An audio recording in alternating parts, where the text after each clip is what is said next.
Hey everybody, it's Mahadeva the OG Thunder Wizard. And we are going to talk to you today about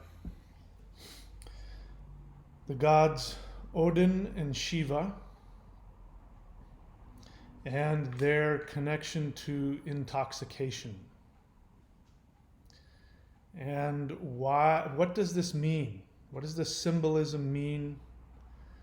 And what is important about their intoxication? And what does this mean for us? How can we take advantage of that? So let's take a look first at Odin. So of course, yes, I realize that picture there is from the Marvel Comics movies, but it's a pretty good representation of the mythological understanding of Odin. In that picture, his right eye is covered with an eye patch. I think probably Odin's left eye is covered because this represents him plucking out his own eyeball and putting it into the well of memory, Mimir. Put it into Mimir's well. So he always has one of his eyes in the understanding of true memory, which we could call the unconscious. So he means that he's fully aware of his own unconscious mind. And he has, in his right hand there, he has Gungnir, which is his magical spear. And then, of course, he has one of his ravens, Hugin and Munin, mind and memory. So one of his ravens is, we can see in the background the shadow of the other raven flying around, and he keeps one with him in this picture anyway.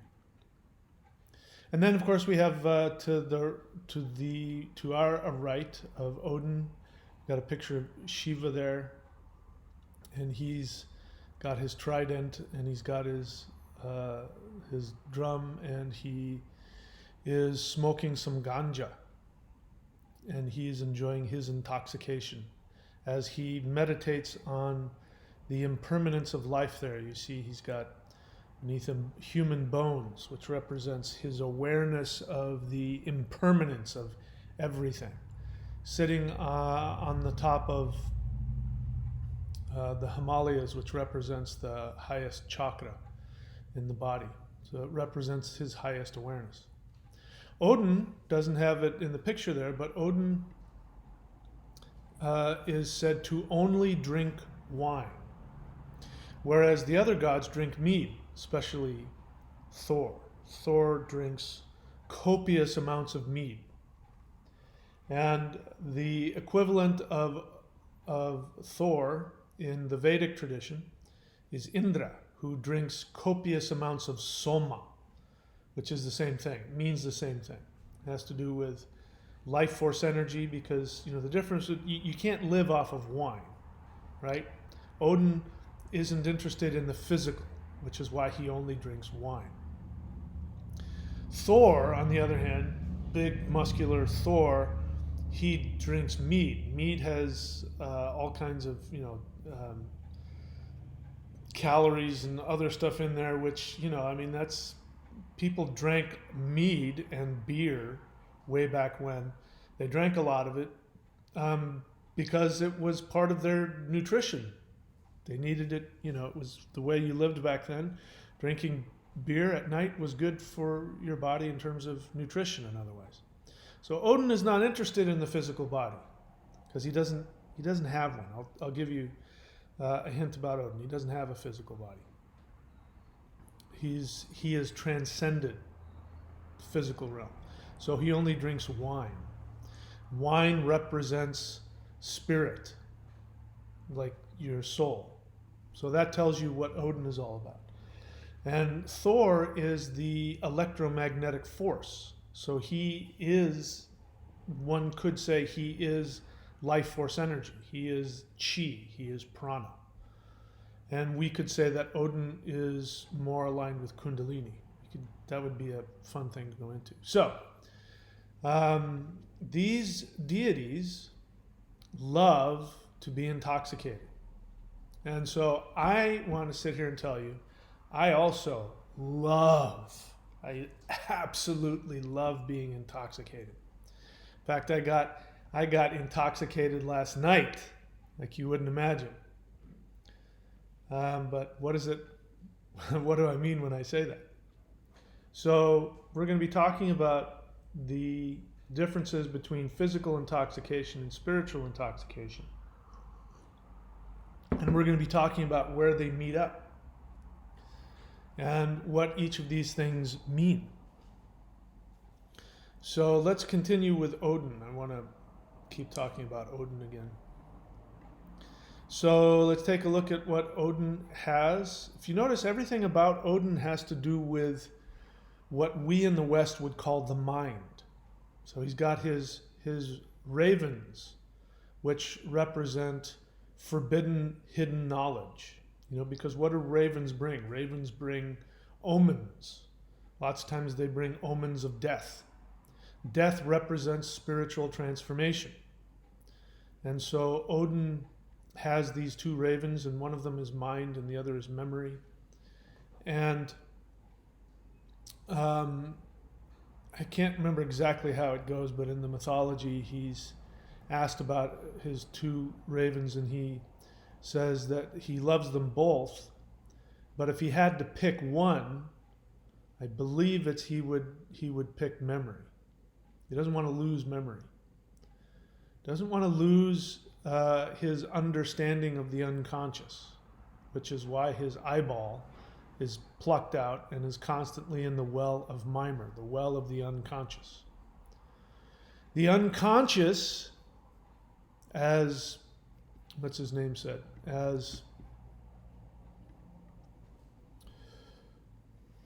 sorry, I'm getting old, I'm forgetting things. What is his name? Jung. And I'm paraphrasing him. I should probably just memorize the quote because he says it better than I do. But his quote is that you must become conscious of what is unconscious, otherwise you will think it is fate. This is what people do all the time, flipping of the coin. People do this all the time when they meet. Do you remember that one really toxic relationship you had where you met that guy or that girl, and the first 48 hours you spent with each other the whole time and sharing everything inside of you, and you're like, oh my God, I've known you forever. You are my soulmate. We are destined to be together. It's God's will. Remember that? I just can't help but feel that we have this destiny together. And you remember that as like the most toxic, painful relationship of your life. That person was an absolute nut job and, did the worst thing you could ever imagine. Why the hell was your instinct telling you that this was fate? Well, because according to Jung, means you were not conscious of your unconscious, which, of course, how can you be unconscious of what is unconscious? And the unconscious mind has all kinds of things in it, driving you towards either, as we talked about yesterday, your conditioned self, and your consciousness will drive you to your authentic self. We talked about that yesterday. So Odin's, I think it's his left eye. His left eye is in the well of Mimer all the time. He's constantly having complete awareness of his unconscious. The benefit of that, I give the unconscious a hard time, and it is. For the average person, the devil is your unconscious mind. By the way, most of the time, as we know, it's just my thing. 99% of the time when people use the word subconscious, they mean unconscious. The unconscious is that which you are not aware of. So if somebody says to you, you really have an issue with this, or you're a racist, or you're that, and if you go, I am not, the best anybody can say is, if that's true, I'm not aware of it. That's the best anybody can say. Because if it's in your unconscious, you don't know it's there. The rest of us can see it, but you can't. And that's why you have people who walk around, people are constantly telling this one person, why are you so angry all the time? Why are you so judgmental? I am not judgmental. You're such an asshole for thinking that. That just shows how small your mind is that you would think that about me. Well, that's unconsciousness. So Odin's eye is continuously scanning his unconscious, so he's in other words, he's completely aware. Now, the unconscious mind, when you are aware, when you have cleaned it out, when you have worked through all of the unconscious things, which includes both becoming aware of all of your self-sabotage, all of your shame, and all of your fears and all of your, misconceptions about yourself and the universe. Once you've worked through that and become aware of that, then you also have to become aware of all of your gifts, your powers, your true essence of who you are. Because we are both God and devil. We are both of these things. And so to become completely aware of all of that is where your power comes from. So that's why Odin is that's, by the way, why Odin became king of the gods. Woden. Wod. Wod means the intoxication of self-realization. We could say that. The intoxication of self-realization. Wod. And then En means made of, like a wooden door or a golden coin. Means it's made of. It consists of. So Woden is he who consists of Wod, the intoxication of full awareness. He has full awareness of his unconscious and his conscious mind, which is what makes him king of the gods. Because he wasn't always the king of the gods. Before he became the king of the gods, it was Tu. Tu represents the Crown Chakra, highest awareness. Tu was originally associated with the god Jupiter. In the Norse tradition, he became associated with the planet Mars, and that's because he's continuously in battle with Fenrir, who is all of your unconscious self-sabotage, all of the negative parts about you. And that's a really good myth to look at. Now, Tyr walks around, he doesn't have his right hand is gone, because that's his fighting hand. His fighting hand, which represents, the right hand path, following all the rules, doing all the right things, being the right person, discipline, all of that. That's what the right hand means. And so his right hand has been bitten off by Fenris, which is the wolf, whose mouth, when he opens up his whole mouth, it's bigger than the whole universe, and he swallows up the whole universe.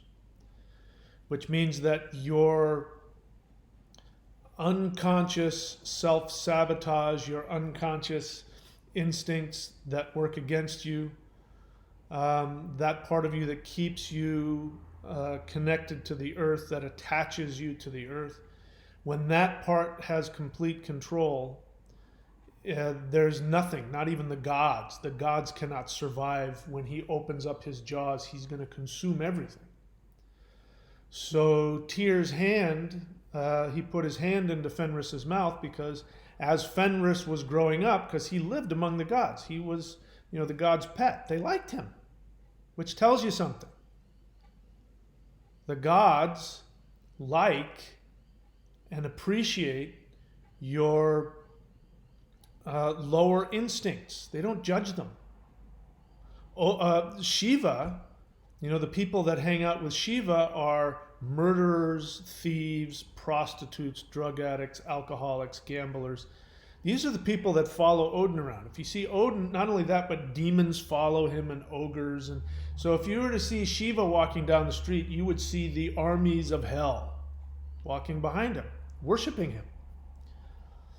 For the same reason that Tiw lost his right hand. So Fenris, which represents all of those things, lived among the gods. The gods didn't judge him for any of that. They liked him. They loved his power. But as he started to grow, they realized if we don't tie this giant wolf up, he's going to devour everything. Not because he wants to. That's just his nature. He's hungry and he wants to eat. And so what he does is he eats consciousness and awareness. And that's just what he does. So the gods didn't judge him for that. They just said, we have to do something about this. So they all got together and they got a magic rope, which is actually an invisible thread. And they said, how are we gonna get him? He's gonna know. If we bring this magic rope to him and we say, we're gonna tie you up with this, he's gonna know what's going on. So, which tells you something. Your unconscious mind, your unconscious resistance. Bear in mind, unconscious resistance means you're not aware of it. So this is why, by the way, if you want to know why I'm such an asshole, this is why. Because I have, X amount of time with you guys when you come on here and you ask questions. And I'm in direct conflict with your unconscious. You don't see it that way because you identify with it. And you don't know that. And so you're asking me these questions, and I see your unconscious raising its head, wanting to destroy your connection to your authentic self. So because I have a short amount of time, I don't have time to placate your ego and your intellect and work with you to get you to awareness. I have to come in and smack it out of you, which doesn't always work. But for the rest of us watching, we go, oh. So sometimes I do. I sacrifice people for everybody else's benefit. I know that I'm coming after somebody that's not going to get it. But other people watching, you can see yourself and how your irrational, unconscious resistance comes up. And that's, it's like in martial arts, you pull somebody out and you say, okay, attack me. And you beat the crap out of the guy. And that's for everybody watching. They get to go, oh, look what he did there, and look what he did there. Right? So that's what that is. I forgot what I was talking about. So the gods knew that the unconscious mind is going to see them coming. So they can't go to Fenris and say, hey, Fenris, let's see how tough you are. We want to tie you up with this magical rope. Fenris is going to go, what do you mean magical rope? No. I'm not going to do that. They knew that. So they came to him and first said, hey, Fenris, you're so strong. Let's see if you can break out of these chains. And Fenris is like, chains? Yeah, go ahead. Go nuts. So they tie him up with all these chains, and then he just, chains break, just snap. Just come right off of him. And rope. Why don't we tie him up with rope? They tie him up with normal rope, and he's like, yeah. Off comes the rope like nothing. Okay, Fenris, we're going to put this magical thread, and Fenris goes, I know what you guys are trying to do here. I'm not going to let you tie me up with that. And so then they make a deal, and Fenris says, all right, you, Tyr, the god of highest awareness. Because he wasn't the god of warfare before Fenris. Now, that's not what the myths say. That's me saying that. He wasn't the god of warfare until Fenris. And so he says, you, god of highest awareness, if you put your hand, actually he didn't say that, I take that back. He didn't say it to that. He said to anybody, he says, yeah, if one of you guys sticks your hand in my mouth as a guarantee, then go ahead. And then, yeah, if I can't get out of it, I'm taking your hand. Now, none of the gods were willing to do that because they knew they were, So the only god that was willing to do that was Tiw. Tiw said, I'll put my hand in there. And Tiw, his right hand, he's the Crown Chakra. He's the highest awareness. And if you only know of Norse mythology, you don't know that. If you're one of these neo-heathens and all you do is read Norse mythology and you listen to Western Western scholars, you don't know that Tiw, his name does not mean God of War. His name means sky. He is the sky father. Jupiter. Dieus Pita, sky father. Zeus, same thing. It means the sky father. He was originally the holder of the lightning, and he was the king of the gods because he represents the highest awareness. It's the reason why you have a T, that T represents the pillar that holds up the heavens. He's the sky father. It's your highest awareness. So the God of highest awareness says, I'll sacrifice my fighting hand. And he puts his hand into Fenris's mouth, knowing that Fenris is going to chomp his hand off, take away his ability to fight. And so they tie him up with this invisible thread that's made of like the lips of a chicken and the sound of a cat's footsteps, things that don't exist. Like cats do walk, they do actually step on the ground, but you can't hear them. Chickens don't have lips. It means subtlety. It means that you cannot force yourself. This is why, now I'm going to share with you, in case a lot of people don't understand how the 12 steps work, like for alcoholics and drug addicts. And people ask me this question all the time. How is it that the 12 steps work when you, Mahadeva, teach that you must control your reality, but you go into these 12-step things to quit alcohol, and they say, first thing you have to do is admit total defeat, that you're powerless.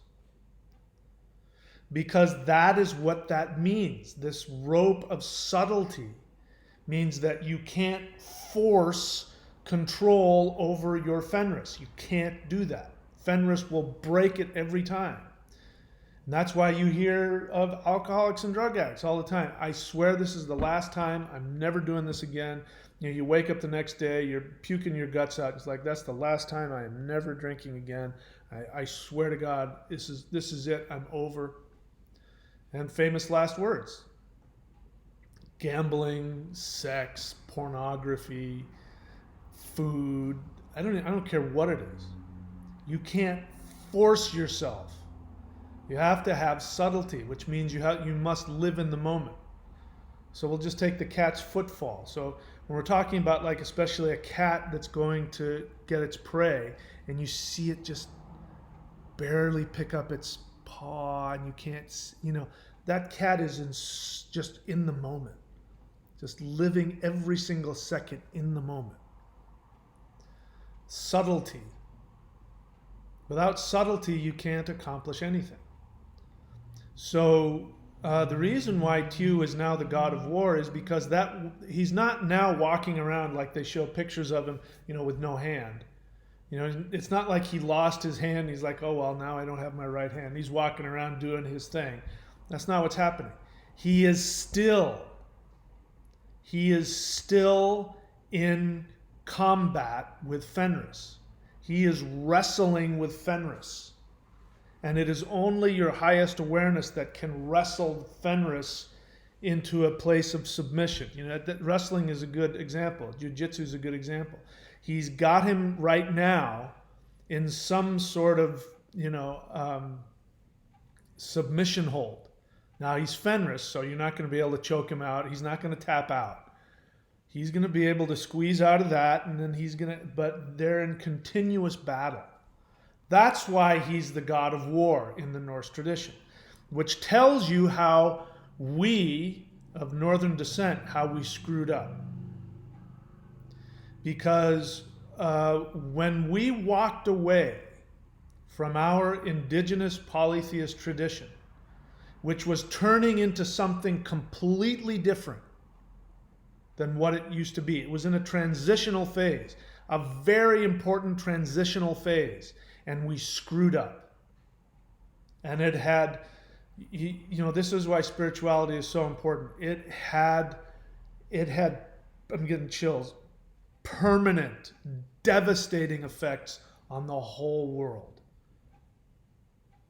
If we of Northern descent had continued to follow the teachings of our ancestors, the world would be a completely different place. I guarantee you. We would not have climate change. We would not be using fossil fuels. We would have all these. We would have all the stuff that we remember. Like if you grew up in the 50s and 60s, like when I was a little kid in the 60s, we thought by now people were going to have flying cars and all that kind of stuff. That's totally doable. We were expecting we would have this, these energy machines, and we wouldn't need, electricity and all that other stuff. I mean, solar, we've got solar for Christ's sake, but that's one way that we walked away from that. Had we stuck with that, that's where we would be. The Hopis, who are seen as the elders by many Native Americans. They are looked upon as the elders because they do the sacred rituals that keep the universe in place, and it's very secret. Even other Native Americans don't know anything about it. They knew what was coming. They knew that people of Northern European descent, which by the way the Spaniards are descended, modern day Spaniards are descended from the Northern European people, because they came down through all that. That's how Rome, I talked about that. Rome fell because of a bunch of Germanic people came and took it over because they were being marginalized. They were being marginalized and treated like second-class citizens, and literally taken hostage and given dog meat and held in slavery. And they finally rebelled, and they, just trying to get food and equality, they ended up sacking Rome. That's how Rome fell. And then they took over Rome. So Rome never stopped. It just got new owners. It was a bunch of blonde-haired, blue-eyed. That's why nowadays you can see Italians with blonde hair and blue eyes. 2,000 years ago, native Romans were olive skin, dark eyes, dark hair. Totally different world back then. So the Spaniards who first came over are actually descended from Germanic tribespeople. The Goths, who came from somewhere in Scandinavia. And so the Hopis said that the white man was going to come, the fire people. Because according to them, I'm going to say way back 50,000 years ago in East Africa, first modern humans split up into 4 directions. And the people who went north became the white race, and their job was to master and learn from the element of fire, which is why Odin is this god of inspiration. I won't get into that. So when they showed up, the Hopis said, oh, they're coming. They're going to be here. If they show up with a circle, with a cross within a circle, it means they've remembered who they are, and the whole human race is going to evolve to the next level. There's going to be this sharing of knowledge, and it's going to be utopia, which is what's called an Odin's eye, Odin's cross. It's a cross within a circle. So had our ancestors, decided not to accept this ridiculous Christian nonsense, they would have, like they did, they ended up, the first Europeans that got there were Vikings anyway. It would have been probably them, and they would have showed up, and they would have had their thing, and there would have been this expansion of knowledge, and we'd be in a completely different world right now. But he said if they show up with a cross without a circle, they've forgotten who they are. And stay the hell away, because they have mastered fire. And instead of using fire to create healing and awareness, they are going to unconsciously bring devastation and destruction, which is exactly what we've done. And so just get over yourselves, you racist neo-heathens. Just accept what you feel inside of you. You know our ancestors fucked up. Just own it. Doesn't mean you're a bad person because your ancestors fucked up. I'm not a bad person because of what my ancestors did. I am my own person. But this is what we were here to do, to bring the knowledge of fire, which also means the fullest expression of the intellect. And this is why probably the most revered poet in the world is Shakespeare, because he represents that fire of the intellect. And Odin represents the shift from Tiu, the Sky Father, who was the holder of the lightning, Thor ended up having it. I won't get into that. The shift from that, and in order for that to happen, Tiu had to become completely wrapped up in something else, because he's the Sky Father. He's the king of the universe who lives in the North Star and watches over the fates of everybody. In order for him to step down off of his throne, he had to get involved in something that took all of his time and awareness. And he became the god of war, not because it means that Northern Europeans were meant to be warriors, like go out and conquer the world. That's not what it means. It means they were to spearhead a new evolution for the human race of self-mastery. And we threw that away. We walked away from that. We walked away from it, and it had horrific effects on the entire world. I don't care what it is. You pick it. That's why.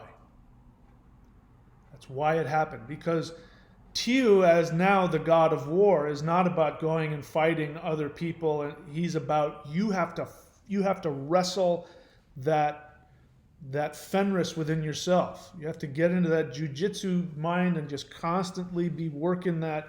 You got to try and get him into some kind of submission hold. He's going to get out of it, but he's eternally wrestling with Fenris, which means your highest awareness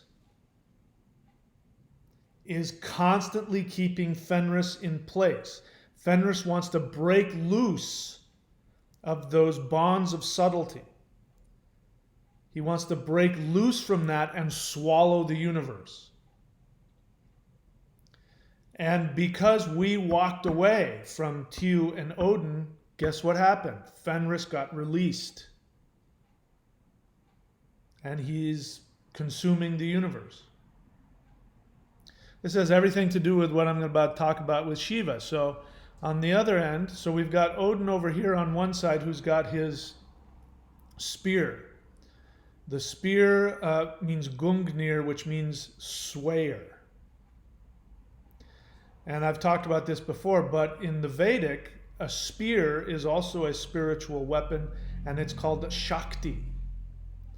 Shakti comes from the same root word that we get in English, shake.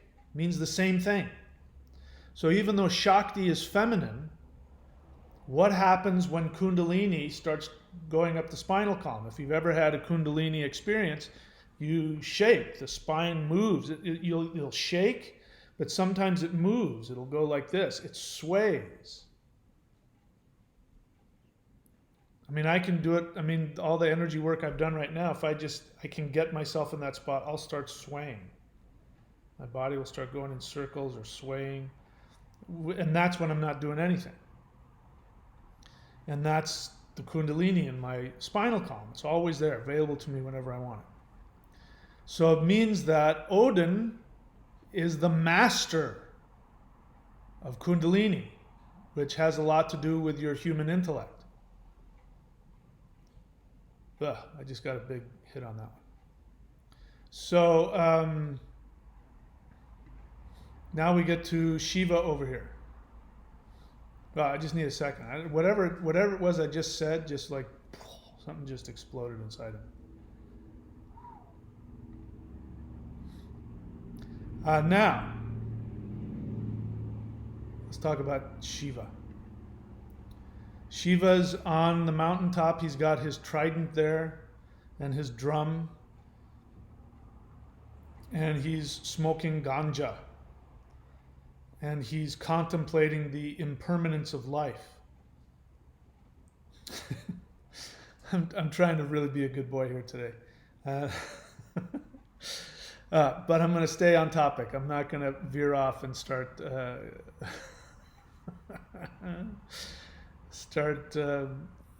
pulling people's pants down.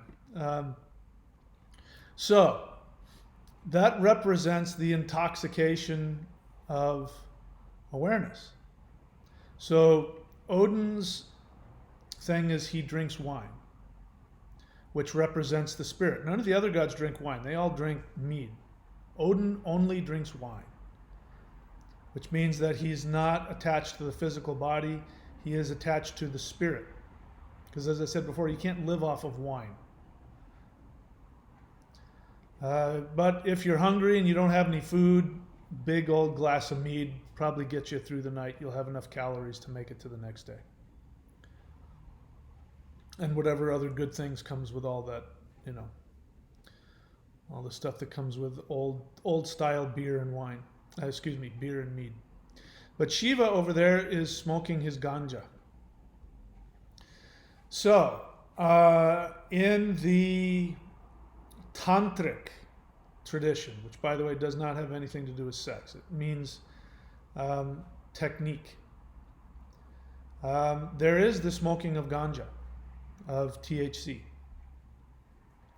And I'm here to tell you that people in the West do not understand what that's about. Everybody loves now, it's the big thing now. If you're into smoking weed, then you're going to talk about Shiva. Shiva's the highest god, man, and he smokes weed. And I'm now meditating because I just smoked like a big bowl of 25% THC.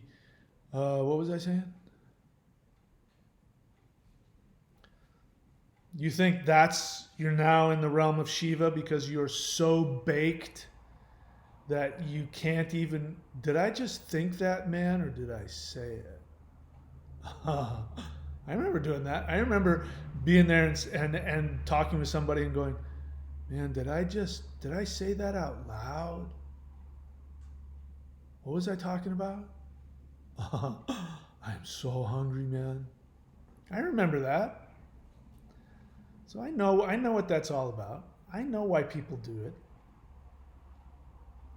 That's not what that means. It's just like drinking wine. Now, when I talk about, it's obvious when I say to you that Odin drinks wine because wine represents the spirit and Odin is not in, you know that I'm not saying go out and drink a bottle of wine. You know I'm not saying that. You know it's symbolic. So Shiva sitting there smoking ganja, getting baked, does not mean that if you go out and get baked, you're going to have Shiva's awareness. It doesn't mean that. In fact, alcohol can be used as a sacred offering to the gods. In fact, it is. In fact, Shiva drinks alcohol. In fact, there are places where they've got these Shiva idols and you pour alcohol into his mouth. But it represents something. So alcohol is poisonous to you. That's why it gets you high. That's why it gets you drunk. Same thing with THC. Sorry, guys. There's a lot of medicinal benefits. Let me talk about the medicinal benefits of marijuana for a second.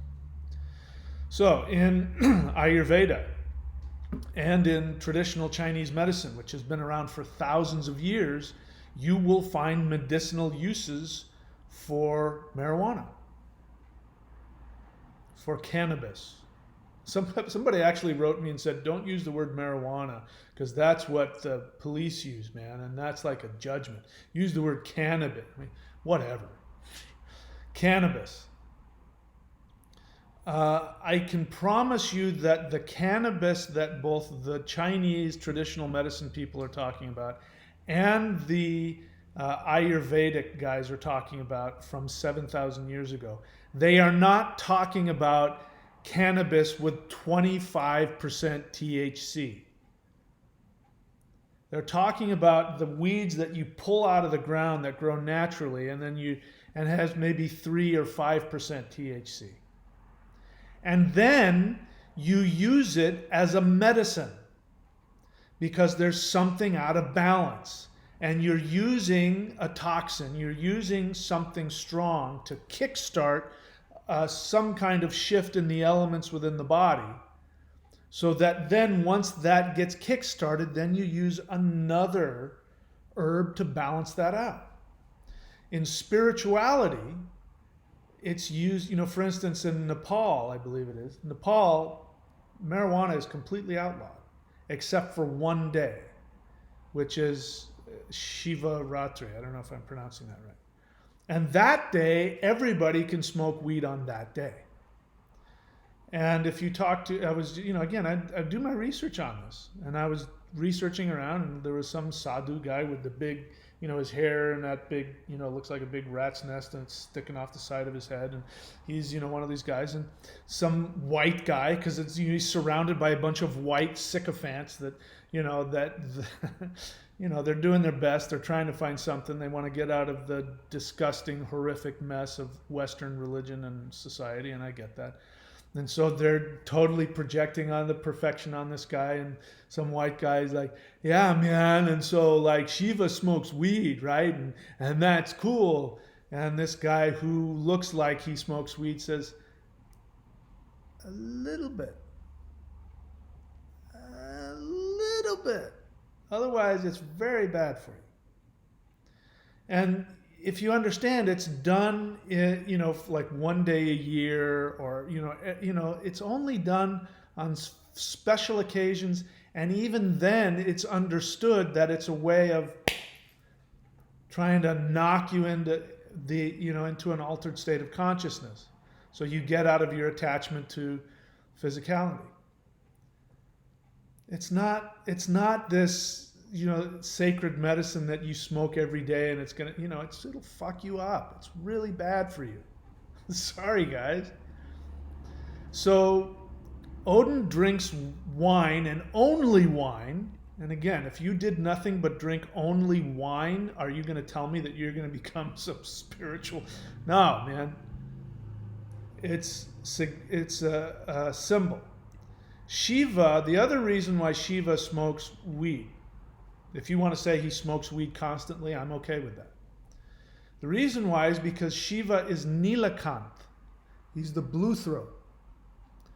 Blue throat comes from the Vedic myth. In the beginning of the universe, the celestial gods and the terrestrial gods came together to stir the spinal column, the snake. They were stirring this big giant snake, which is the spinal column. And it's, of course, they're stirring it, which means Kundalini rising. And when Kundalini rises, when both your more physical spiritual desires and your more celestial spiritual desires come together, it creates this, this is what happens when if you do certain meditations, even Qigong, you'll start going in circles. It means that's the snake stirring the ocean of milk.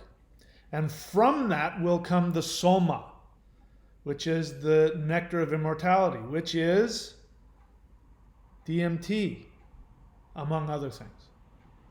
DMT everybody is right when they're trying to get their hands on something that will give them DMT.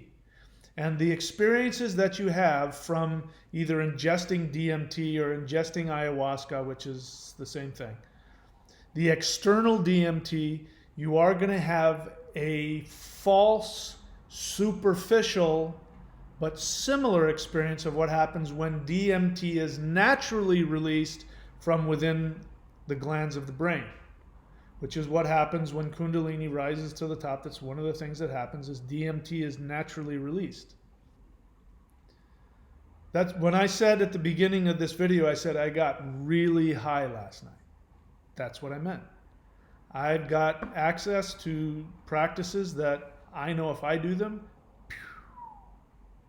I am out. I am no longer in this human body. I'm in some other place, and the energy, the power that comes into my body is unbelievable. So I was doing that last night. But I know how to do that. I know how to release DMT naturally. 90-day challenge. If you don't, then you're forced to smoke weed, and you're going to get all the negative benefits. Because Nilakanth is that when you stir the pot, when you stir the ocean of milk, then the soma rises to the surface. But before you get to the soma, there is the toxins. There's the poison. That's why it's a snake. Snakes give out poison. It means that the first thing that's going to rise when you stimulate all this is your poison. My teachers who taught me the Taoist mystical stuff that I talked about that gets me crazy super high when I do it. Most powerful energetic practice on the planet. I haven't taught it because I can only teach it in person. Can't do it on video. Not that I don't want to, it's just it doesn't work that way. The guys who taught me that, they had not learned how to sublimate the poison. They were incredibly powerful. But they were the most imbalanced, insecure, unconscious, destructive, manipulative people I've ever met. Which is why I'm no longer with them. They kicked me out of the sect, thankfully, because I was doing my thing. I'm a good student. If I become somebody's student, I never, all the stuff I tell you guys not to do about how not to disrespect me, I never disrespect them. I always follow, even if I can see, oh my God, he's way off base. Nope, he's my teacher. He has knowledge I want. Yes, Sifu. Yes, Guru. Tell me what to do next. And I finally got to the point where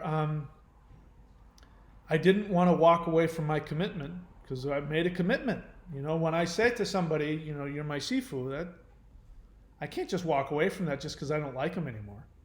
It doesn't work like that. And but what was happening is that after I'd have interactions with my teacher, I'd go home and I'd go, my God, I wish he would just disappear. Because I'm not going to walk away from my commitment, but I didn't want it anymore. And lo and behold, one day I got kicked out of the sect. I mean, I didn't even officially get kicked out. He just stopped communicating with me. He just blocked me on every possible way of communicating. And I was asking everybody else, hey, what's going on with Sifu so-and-so? I emailed him yesterday. I called him. What's going on? Well, and then I get the news from other people. Oh, okay. It's good of him to let me know. I appreciate that. But that's the universe. The universe was saying, you're done with these guys. They weren't able to sublimate the poison. Shiva can smoke ganja all day because he can transmit the poison, the toxins of it, for you. Because the first thing that he did when they were stirring it up and the poison came up first, they couldn't get to the soma because the poison was there. Shiva said, I will drink it. And he drank it, and it's still in his throat. That's why his throat is blue. And it means that he, like Tiu is doing the same thing. He's constantly in this jujitsu battle with Fenris. And Shiva is constantly taking in the poison of your awareness, and he is going to turn it into soma for you. That's why he can do that. You can't do that. He can do that, but you can't. And it's his throat. What is the throat chakra? The throat chakra is the teacher. The throat chakra is the sadhu who's sitting naked on the mountaintop, and you go climb up the mountain. In those days, in those days, you didn't have to pay teachers. You had to sacrifice. You had to climb a fucking mountain. And when you got to the top of the mountain, you had earned it. And then you could sit at the feet of the guy, and he's meditating, and he's going to tell you the universe this and the universe that, and go now and do this. So you didn't have to pay him money. I mean, I'm sure you did. You had to bring some kind of gift, but he had everything he needed. That's the throat chakra. The guy who sits on the mountaintop and blah blah blah blah blah blah. That's what I do. And when I'm done, when I'm no longer in my throat chakra, I will stop teaching. I'm teaching because it helps me to evolve. This is why Shiva can drink alcohol all the time and smoke weed all the time and hang out with prostitutes and hang out with thieves and murderers and the worst of society. He can hang out with them and not judge them, and he doesn't tell them to stop doing anything, which is why Aghoris do what they do, by the way. Aghoris do what they do to try and understand that. And ultimately, a true Aghori ends up walking away. Like a true Aghori, if you know what Aghoris are, the guys who sit in the cremation grounds and with all the dead people and eating out of skulls and smoking weed and drinking. The reason why they do that is to understand this lesson. And once they've gotten to understand it, they become total celibates, teetotalers. They don't do any intoxicants. That's the result of that. They have to go into the poison so they can come out of it. Not everybody can do that. And there is, I don't know the percentage, but I'm going to say that there's a huge percentage of Aghoris that are just kidding themselves. They're just, alcoholics and drug addicts who are spiritualizing their Fenris. And that's the great thing about this. Like, again, my teachers. That path, the energy practices that I was given, and I totally believe this, is designed to turn you into an immortal. That the vibration of your cells get to a certain point where you're no longer human anymore, and you leave this you phase out of this reality. And so that's absolutely the case. But the first thing you have to do is then you have to face the poison of what happens when you have all that power. I mean, to have that kind of power will turn you into a demon. And in fact, we used to talk about it all the time. We talk about, the fairy tales don't discriminate. Nowadays, anybody who has spiritual power, we immediately assume is a saint. And you know what happens? You've seen it. All these gurus who supposedly have these superpowers, they get a cult following, and then you find out later after they're dead, like with Yogi Bhajan, for example. Yogi Bhajan, the guy who brought and gave this amazing art of Kundalini yoga.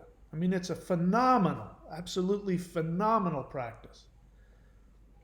But he was a rapist, and he was a thief, and he was a con man.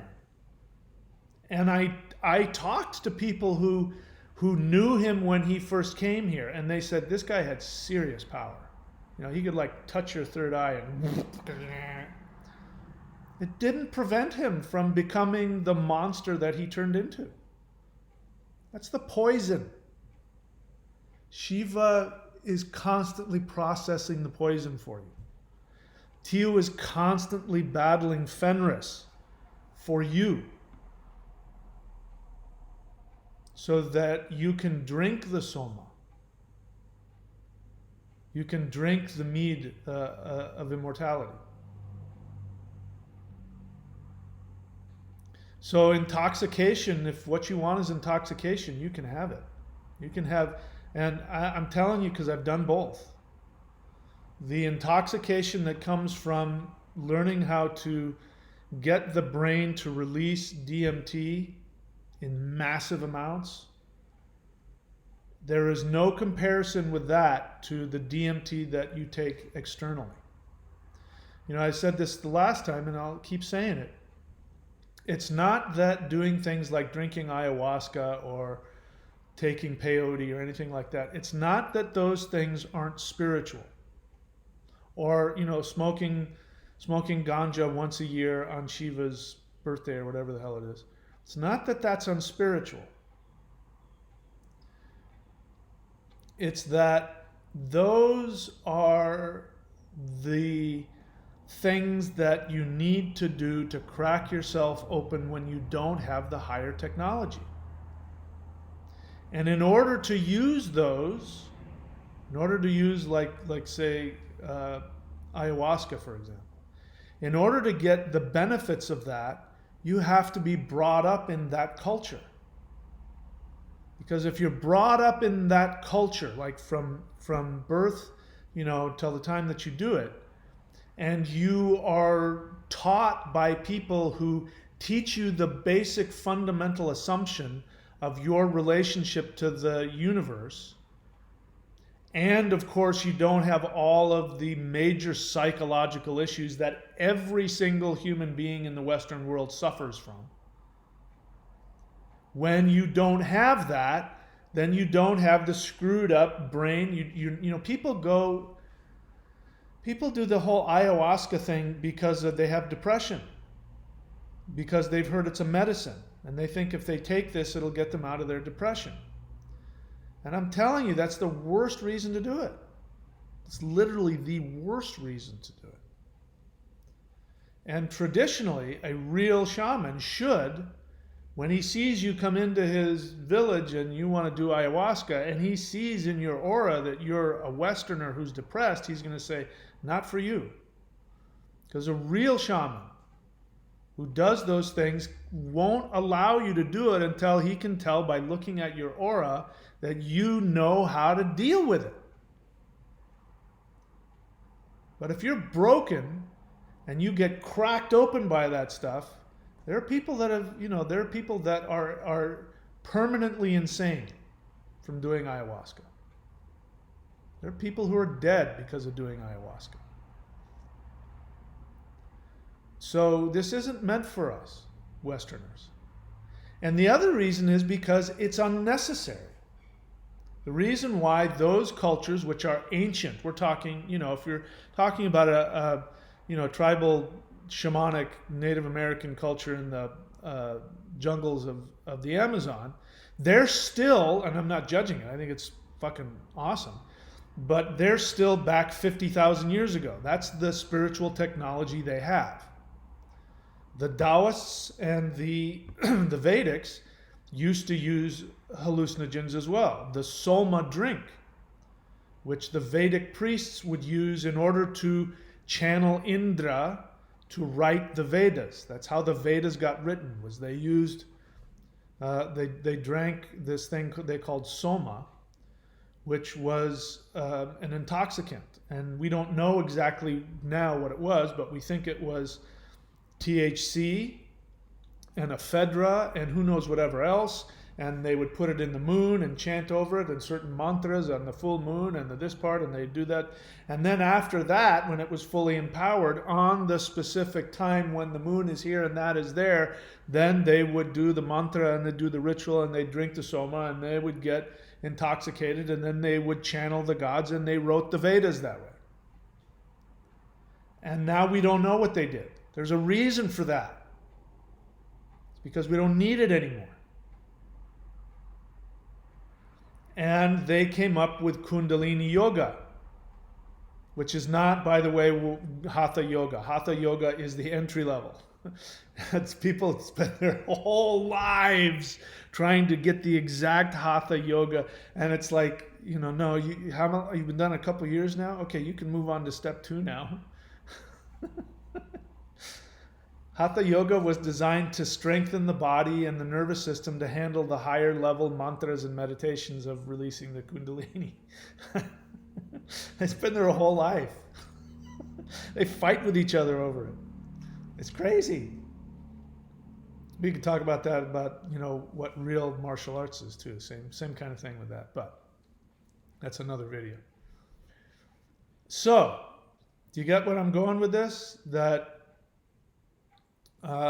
these gods, Odin and Shiva, represent the transmutation of your toxicity on whatever level. If we're talking physical, mental, emotional, spiritual, they represent the transmutation of that. Odin sacrificed himself to himself on the tree of life, which is the spinal column. He was pierced by what? He was pierced by a spear, Shakti, Kundalini. He died to his false Kundalini self. And then what came to him was the mysteries of the universe. They revealed themselves to him, and he now became the master of that. The runes. You understand? Beginning to understand? Okay, so I could go on and on and on, but I do take questions here. This is a question and answer. The best way for you to interact with me is to ask me an honest question, and I will do my best to answer it. If you drop your opinion, then you are inviting me to come in and psychoanalyze you. So if you don't want that, don't just drop an opinion. Ask me an honest question. That will, even then, you might get yourself in trouble, but I'll do my best to be as helpful as I can. CRA says, question, can you spell the tribe Hopi? Somebody did below you, H-O-P-I. Also, where do I find more information on the 4 tribes and their elemental masteries? All you got to do is just, Google the Hopi myth. I wasn't given that special knowledge. That's knowledge that's available to anybody. I believe it, but I can't tell you that it's, the truth. But you want to know what the myth is? The Hopi myth is that in the beginning, we don't know where, I think, was somewhere in Southeast Africa 50,000 years ago. According to them, the Great Spirit, you can call it God, you can call it Odin, you can call it Shiva, call it whatever word you want to call it. Great Spirit came to the humans and said, I'm going to split you up into 4 different clans, and I'm going to send you off into 4 different directions where you will master an element. After you have mastered the element, I will bring you all together again, and then your job is to share your knowledge with each other. When that happens, you will achieve a utopia. Now, as you know, the way that I talk about this video game, there's always the real chance that you could destroy yourself. Without that real chance, the video game's no fun. So, there was a real possibility we could screw it all up. Now, I don't know what the other, what everybody's screw up is, and they all have it, by the way. Because if each tribe didn't screw up in their own way, they would have been able to counter the unconsciousness of the Europeans. The fact that they weren't able to do that means that they missed their opportunity as well. I don't know what it is. It's their job to figure that out. Being somebody of Northern European descent, and because I live in the modern world, it's pretty easy where we screwed up. You can look at it. And it happened in the Middle Ages. It happened when Christianity was destroying, and we allowed it to destroy our indigenous beliefs. It's very clear. That's when things started going bad. It was right after that Europeans started colonizing, other parts of the world. That's when it started happening. And even doesn't matter whether you live in China or whether you live in Russia or whether you live in Africa, everybody now has been infected by the lunacy of the European fire people who have lost their mind. But it wouldn't have happened if everybody else didn't also screw up in whatever way they screwed up. Because for instance, if the Native Americans had understood and whatever lesson they were supposed to learn, if they had learned it, they would have been able to protect themselves. And the first thing that happened when when Europeans stepped onto North America, like the English colonists showed up, it wasn't like they showed up and there was this thriving Native American population. When they showed up, there were it was a ghost town. There were sporadic tribes here and there, but you'd walk into a there were whole societies, whole cities or whatever, were just empty. You'd find a dog and maybe a crying baby, and it was apocalypse. So they didn't have to do a whole hell of a lot to subdue them because they were already dead from disease. And the disease was Europeans, they end up with something from a European, a blanket or something like that. And of course, we're immune. We walk around with all kinds of viruses in us and we're immune to it because we've developed, which is what's happening with COVID, by the way. COVID is another one of these things. We will eventually become immune to that. There will be a herd immunity of it. And but if we were to, if Donald Trump were to go to an uncontacted tribe, I don't know this, but there's a possibility he might give them COVID, even though he's immune. I can't say for sure because I'm not a I'm not a doctor. I don't know enough. But the point is that they had never even seen a European. They had heard about them from the other guys that said there's these white-skinned devils that are blah blah blah. They had heard about them, but they hadn't seen them. They had gotten things like blankets and knives and other cool stuff that they didn't have because they didn't have the technology for that. And then people started dying. And they believed it was a spiritual attack. They believed that what was happening is that they were being invaded by demonic unseen forces that were killing them. And that, I think, is very accurate. And it laid the foundation for these Europeans to just walk in. Because the first European settlers, there wasn't like huge armies.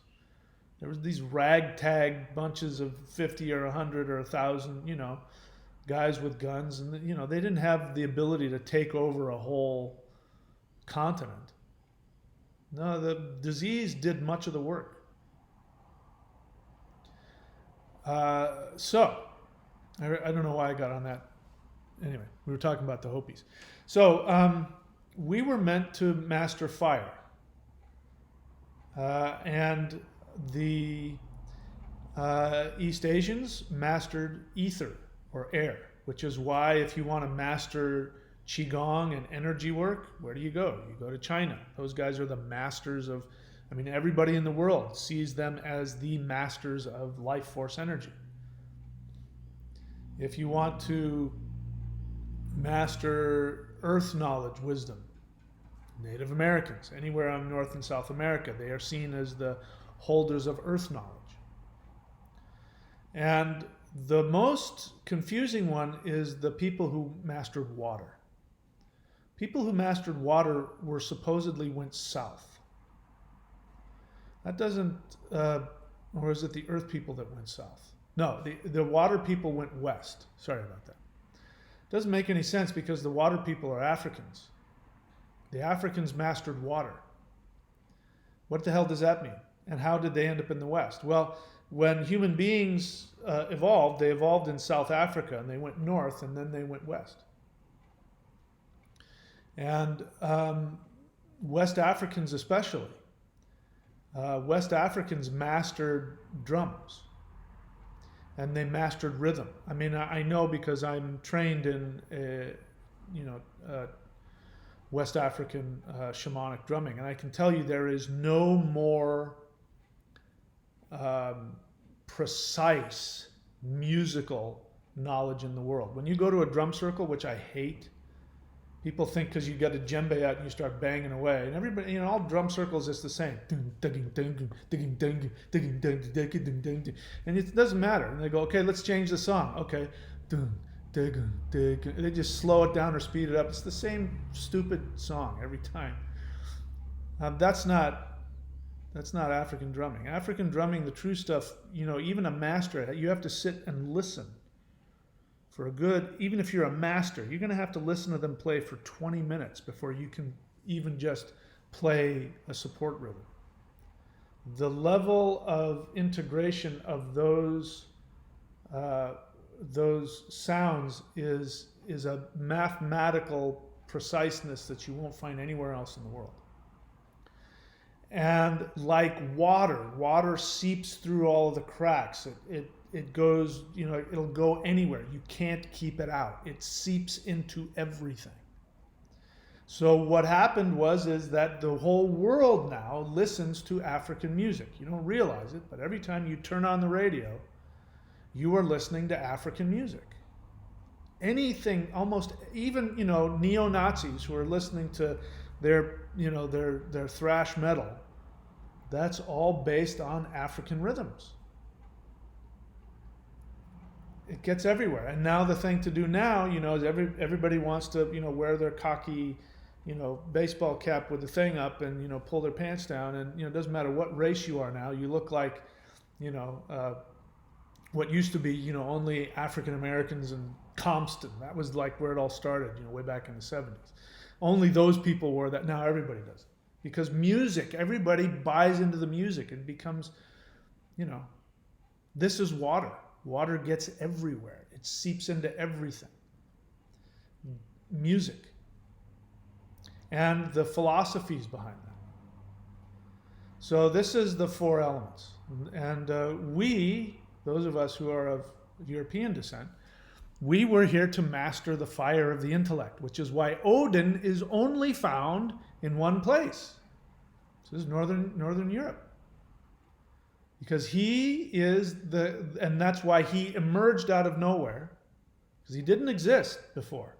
How do I know that? Because none of the other Indo-European pantheons have Odin. Shiva is actually Odin, but Shiva is not the intellect. Odin specifically is the vibration of Shiva of the intellect, of the planet Mercury. And Odin represents the full, complete immersion of the intellect into the soul. Now, the intellect normally does not go with the soul. The intellect is the software that your computer brain uses to take you out of infinity in order to survive in three-dimensional reality. Here in Australia, I have to drive on the left side of the road. When I first got here, I had to use my intellect every single time I got in, and still to this day, I still have to do it sometimes. But when I first got here for the first 6 months, when I get in the car, I'd say left side of the road, left side of the road. My intellect, I needed my intellect. And I still don't know which side of the car to get in. I'm still constantly going to the wrong side of the car to get in the car. I have to go, okay, where's the driver's side again? I have to use my intellect. My intellect is here to help me figure out how to live in three-dimensional reality. Odin, Woden, he who is consumed with the fire of self-awareness, has expanded his intellect beyond its confines. He's done the impossible. He exploded the intellect so that the intellect could become infinite. And this is what the northern people were supposed to do. And that's why everything we create has fire at its base. Whether it's the fire of poetic inspiration of Shakespeare, or whether it's the fire of the spark plug in your car, or whether it's the fire that is in your light bulb, your oven. Even you have to use fire to, I'm pointing at the air conditioner, you have to use fire for your air conditioner to work. Everything that we create is with fire. And the ancient Greeks knew, if the ancient Greeks, like if we were to go back to the golden age of Greece, and we were to take a priest of the Temple of Athena and magically transport him to now and say, yeah, and we drive around in these things called cars, and cars are fueled by this thing called petroleum, which is taken out of the ground. And as soon as you said taken out of the ground, he would go, you're going to destroy the world.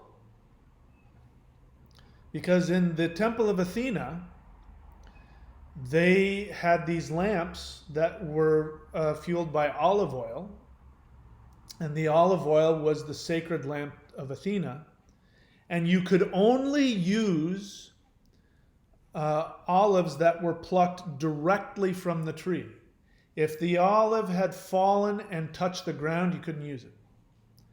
Because the earth changes it. Because the earth, like the underworld, has the, what we would call Surt in the Norse tradition, the god of entropy. It creates entropy, which is exactly what global warming is. When you release fossil fuels into the environment, you create entropy. It starts destroying things, and you can't stop it once it starts. For instance, we talk about if we could stop. I mean, the first thing that's ridiculous is this idea of reducing greenhouse gases. Now, I'm not against that, but it means nothing. It's like, it's like you're pouring cement down your throat, and somebody says, what if we just like reduce the amount of cement we drink? I mean, you're already fucked. It's over. Kiss yourself goodbye. But even if we were to stop all fossil fuels, like right now, 100%, no more burning of fossil fuels, complete stopping, global warming wouldn't stop. It would continue. Because the heat that we're experiencing now is the result of hundreds of years ago. Or maybe not hundreds. But I mean, we're now just starting to feel the result of, the greenhouse gases that were released a long time ago. What if we were to stop right now, I think it would take a couple hundred years for the thing to completely get to the maximum and then stop. And we've already changed the environment. We've already changed the climate. It's done. It's not going to happen. It's done. It's a done deal. It's over. I've lived long enough to see that, not just the change in temperature. That's not what I'm talking about. What's been happening here in Australia last year and what's been happening in California, you are seeing a desertification. You are seeing a shift in the ecosystem. And the last thing to change is the flora.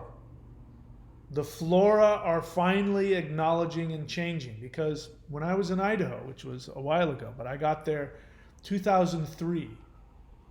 I got to Idaho in 2003.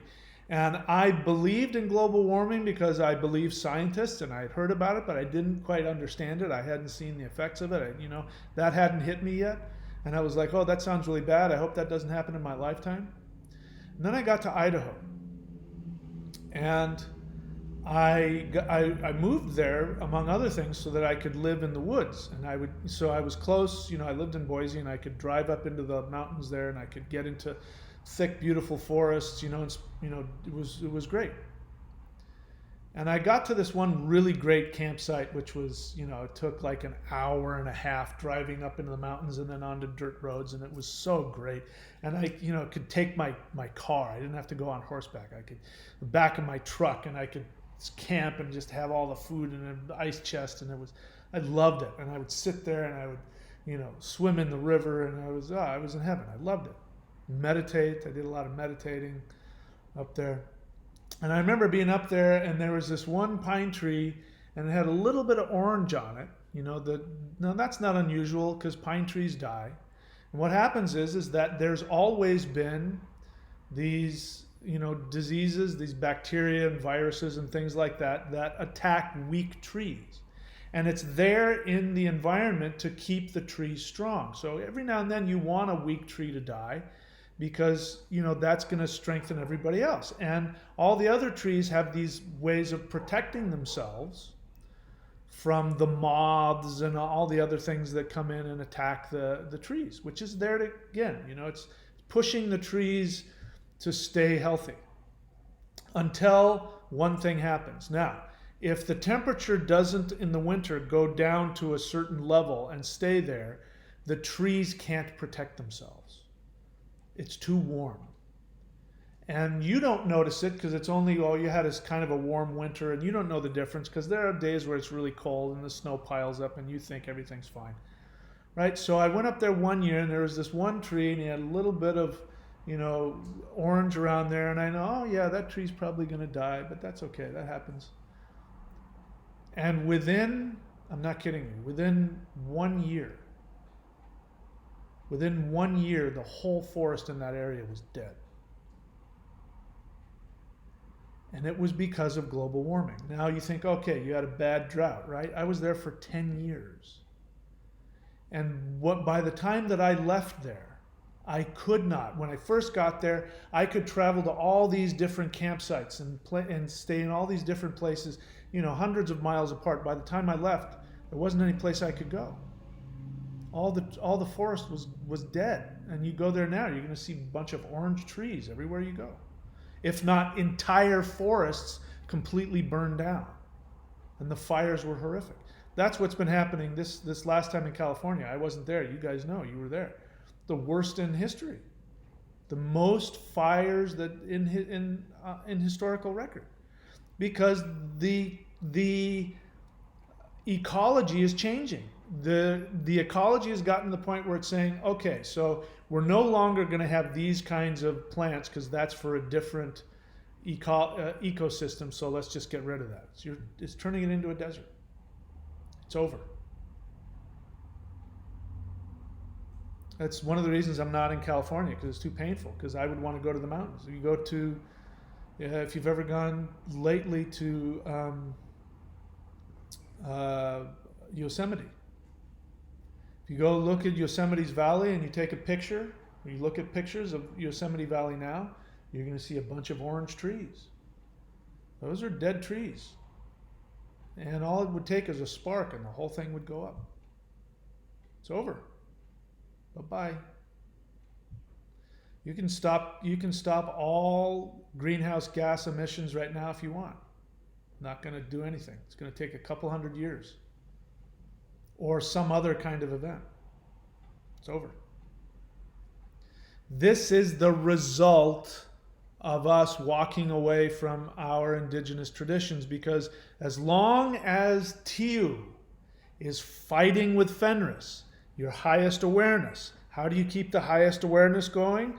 By following what your ancestors have taught you. The Greeks understood that was a warning. Don't take the olives off the ground and burn them because they've been whatever it is. They're no longer sacred. They're now tainted by the underworld. It means you never dig stuff up and burn it. They knew it. We stopped listening to them. And that's why we have what we have. So that's why it was so important, and that's why the Hopis knew that if the white man shows up with a cross without a circle, stay the hell away from him. And the first people they saw were the Spaniards. And the Spaniards are the descendants of the Goths who walked away from their traditions and became Christian. And they started speaking Latin instead of their native tongue. So everybody else in the world must have done their part as well, because you've got three other elements. You've only got the fire element. So the fire element caused all the problems from what we can see. These other guys must have been weak in their element. They must have forgotten something. I'll give you one example. It's not exactly the same, but in the Vedic tradition, you have a thing called bija mantras, or seed sounds. And if you ask a Vedic master what is a seed sound, he'll say, oh, they're nonsense syllables that have no meaning, but they have power. Now that's essentially true because they don't know what the meanings of those sounds are. So to us modern people, they're nonsense. But they still have the power. So you don't intellectually understand the meaning of the sound, but it still has the power. So you can still chant it and all that kind of stuff. And there's this whole knowledge of it. But when I started looking at seed sounds and then looking at ancient Germanic words, I started seeing those are seed sounds. I'll give you one example.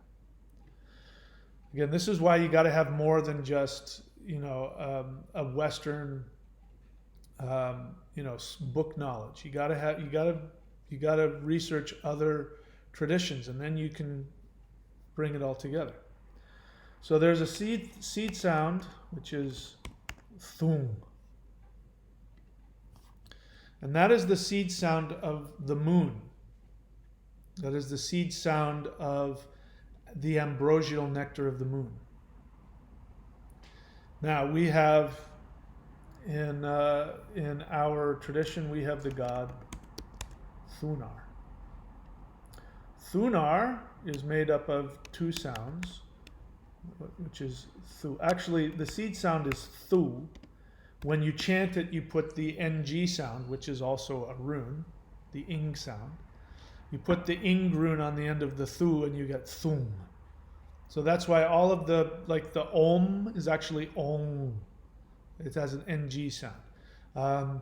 Hreem, cream, shreem, those actually are ng sounds. Ring, shring, kring. So thu is moon or nectar. And then you have nar, which is first cause. It's often translated as Lord.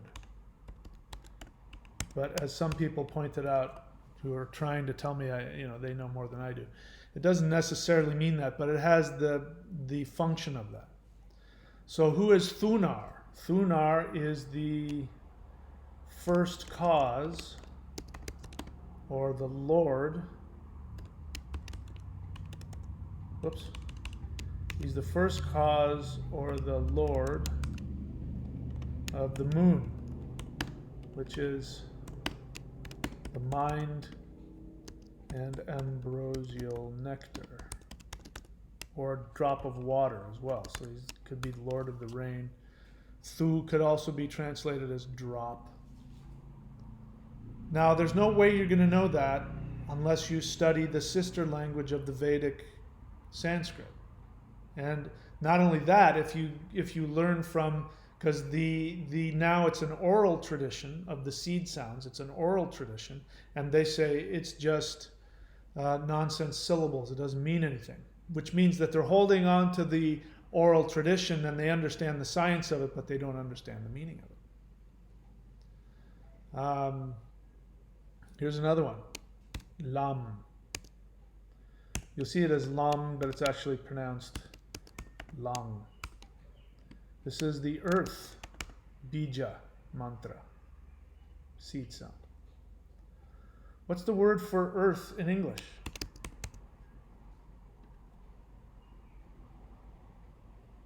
You think this comes out of nowhere? Just because it's not written down in a book? Because everything written down in a book is reverse engineering, by the way.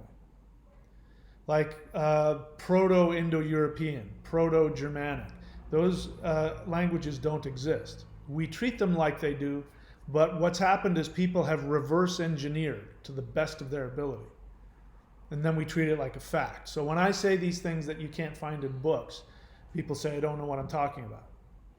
Well, I'm just doing everything every other scholar has done. I'm reverse engineering what's available to me, and I'm fine. If it works, it works.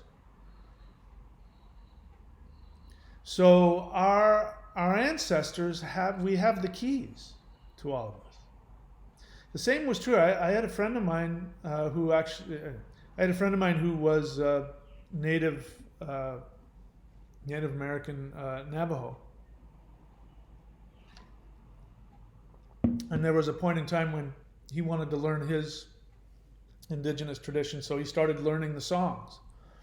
And he explained to me that the songs that they sing, the language of the songs, is not intelligible anymore.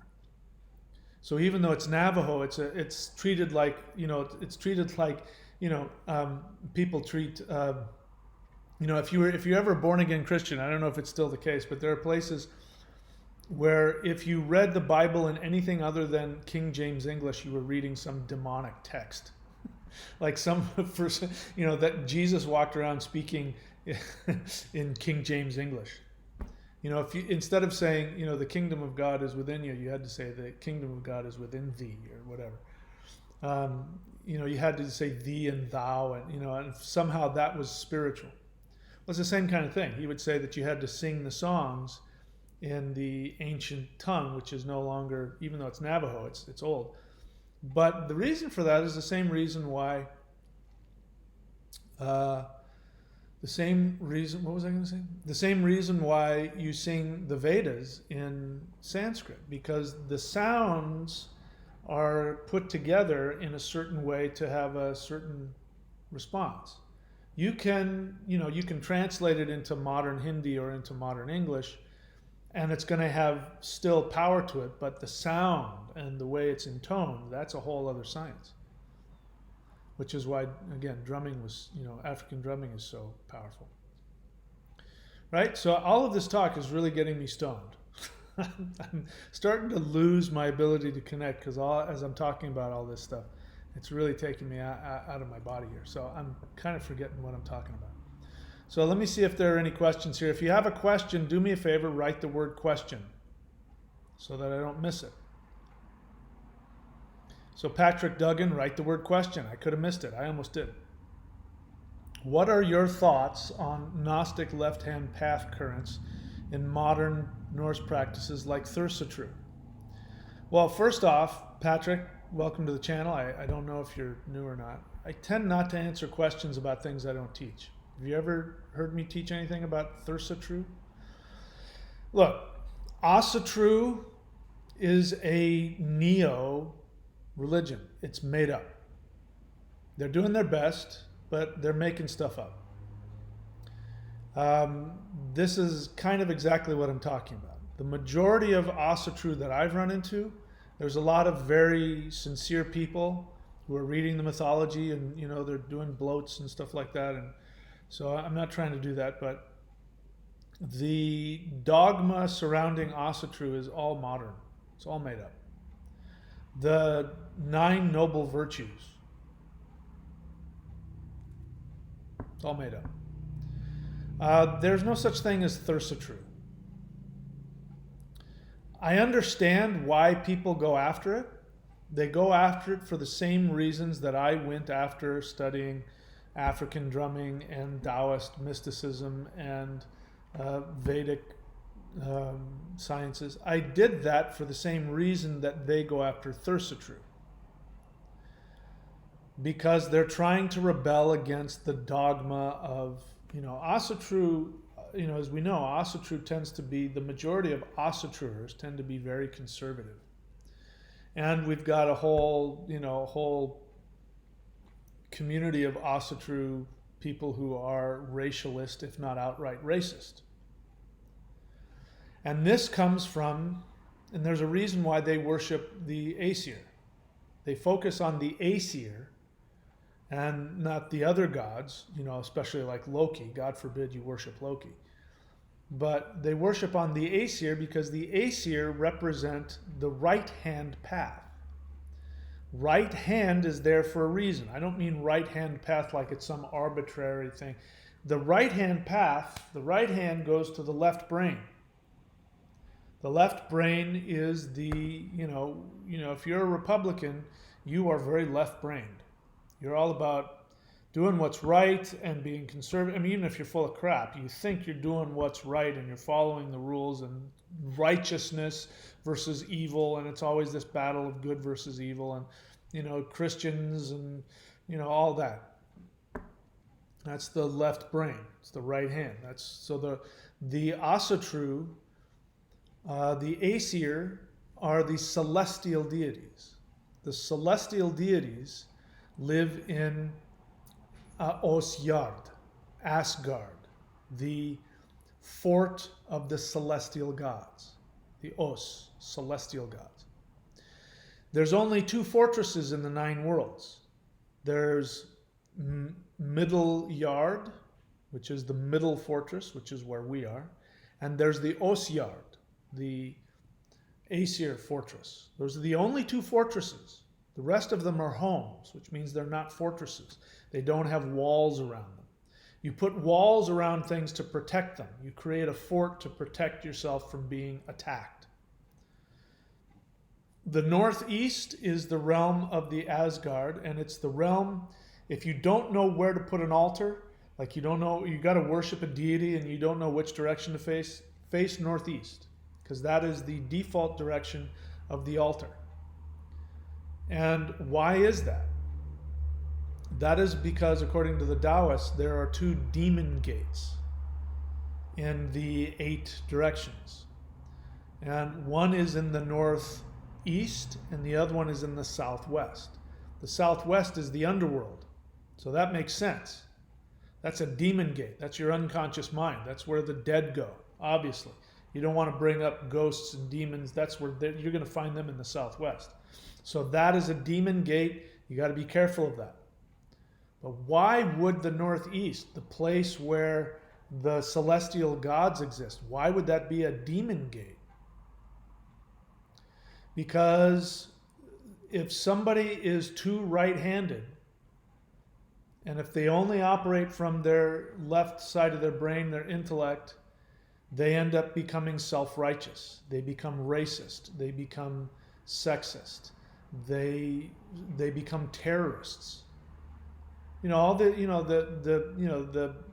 whoever it is, any conservative Republican who wants to talk about we got to keep out the terrorists, you guys are right next door. I mean, you and the terrorists are saying the same stuff. You just got a different, you got different, stuff. I'm not killing anybody. All right, but you're doing other stuff. You're attacking people because of their ethnicity, their cultural, their religious background. It's the same thing. It's the inflexibility of that. That's why it's a demon door. So you put an altar there because if you don't humble yourself and get humble about that, you can't see the Aesir for who they truly are. Because the Aesir, like I said, they had Fenrir with them. Fenrir lived with them. They didn't exclude Fenrir. And Shiva, the people who follow Shiva are thieves, murderers, drug addicts, prostitutes, slave owners. They follow Shiva because he doesn't discriminate. The symbolism of that is that everybody's screwed up. Everybody's full of crap. Everybody has evil in them. Everybody has a Fenrir that's working through them. Everybody. And Shiva says, yeah, you got to look past that. And Shiva lives in the northeast. There's a reason why he's over there. So Thursatru, what I'm getting to is that Thursatru is a left-hand path. That's an arbitrary thing. And people think they're being all left-handed because, you don't know, I'm working with the Thurs. I'm working with the giants, which are, it's different. Some giants are really destructive. Surt, for example. Surt is nothing more than entropy. You can't worship the force of entropy. It can't be done.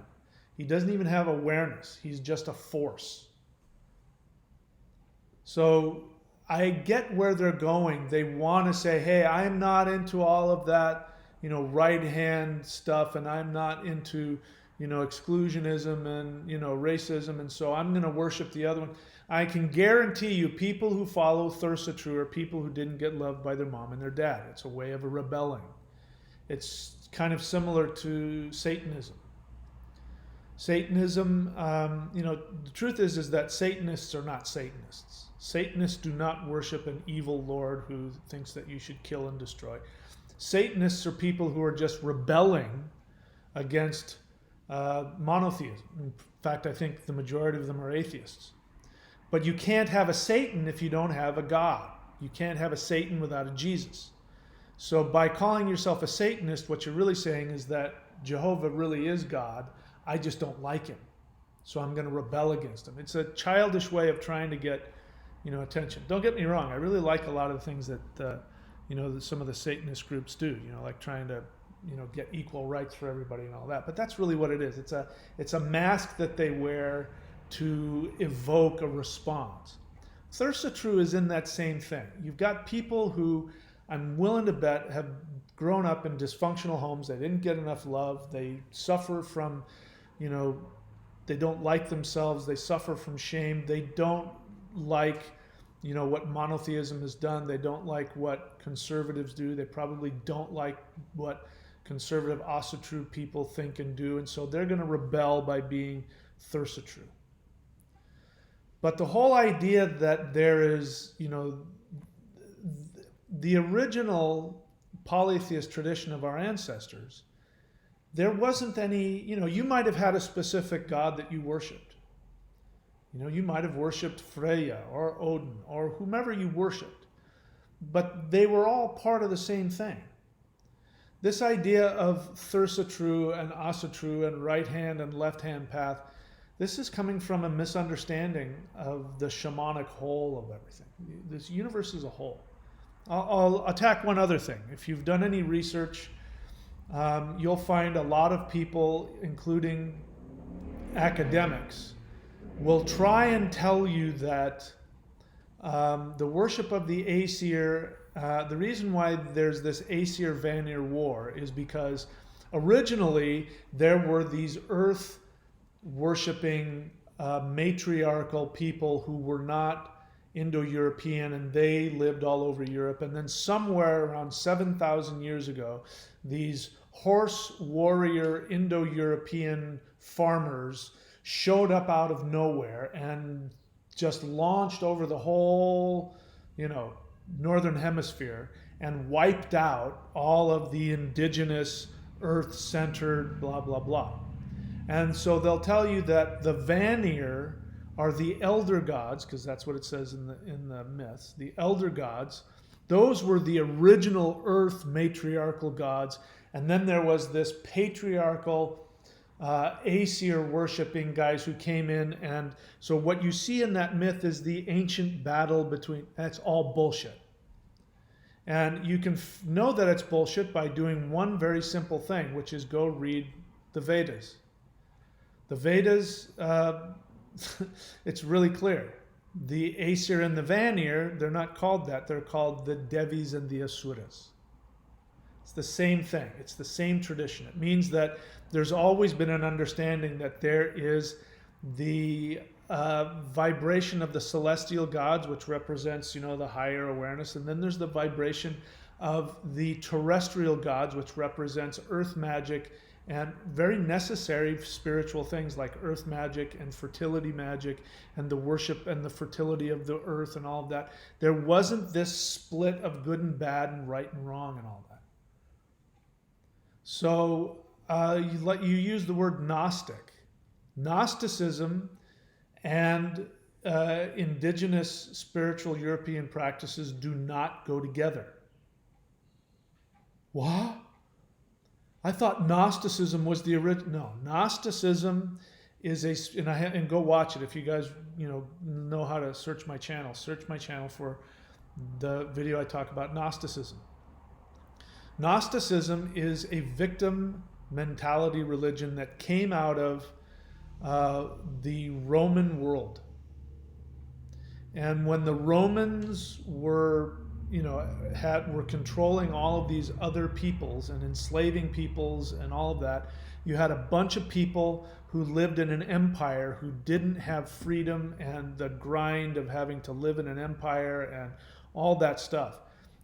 After living generations of that, just like now, you end up with, people who are born into this slavery mentality. And so they have people in front of them. They have archons. They're called Roman soldiers, walking around and keeping you in your place and not allowing you to have the freedom to do whatever the hell you want whenever you want it. And you better pay your taxes and whatever else. So they created a religion which reflected their internal reality of there was these archons who are keeping us, in this bad earthly realm, and this is evil and earthly and bad. But there's this non-physical God up there, and then there's this, this demiurge which gets confused with Jehovah. So Gnostic Thursatru has nothing to do with what our ancestors worshipped. People who need to have a Gnostic, rebellious, left-hand path, and they create something where they worship the Thyrses. We're talking about people who are suffering from a misunderstanding about the universe, and I'm not judging them. They grew up in dysfunctional homes, they have depression, anxiety, they don't like being told what to do, and they're rebelling against their parents who were probably following the monotheist way even if they weren't religious. The dualism. Gnosticism is dualism. So those are my thoughts. These are honest people trying to get to something. They're trying to get away from oppression. And so they're making up ways which they think have some connection to traditional indigenous practices, and they're not. They're all. If you drop the whole victim mentality, there's no need for Gnosticism. There's no need for Thursatru. There's no need for Asatru. There's just the worship of the gods, all of them. The worship of, giving Odin his place, and giving Loki his place. And even in the mythology, Odin and Loki are blood brothers. And that's very clear. They're the flip side of the same god. So those are my thoughts about that. Black Earth Productions. Hey, buddy, what's going on? Go to blackearthproductions.com. Black Earth Productions with a Z. You can also check out his channel. And also, Gununga Greg, do you have a website? I know you're doing stuff. Do you have a website you want me to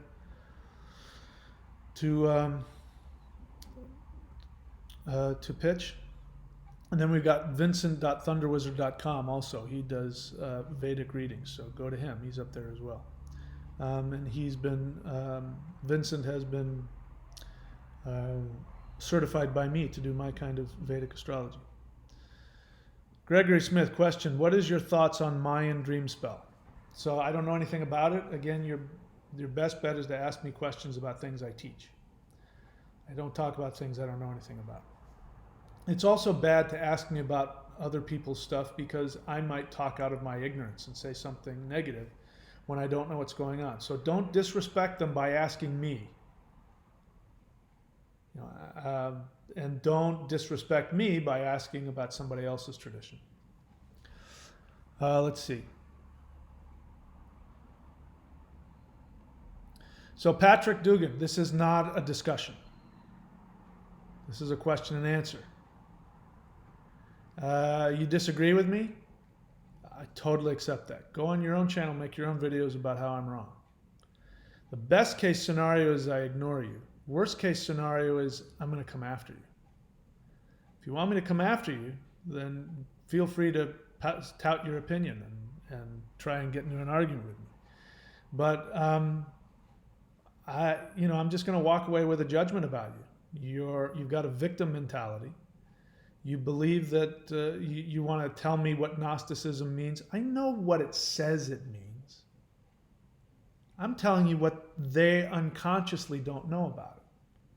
Now, that's a very, I'm full of myself by saying that, but this is what you come here for my channel. I'm going to pull back the superficial things and be prepared that I'm going to fuck with your sacred cow. If you just assume because you've been doing Gnosticism or Western magic or Thursatru or whatever it is, and you think that because I'm doing my thing that you and I are vibing and you're going to come on and if, be prepared. At some point I'm going to piss everybody off. Because I do believe I have an ability to go underneath the surface and tell you on an unconscious level psychologically what it means.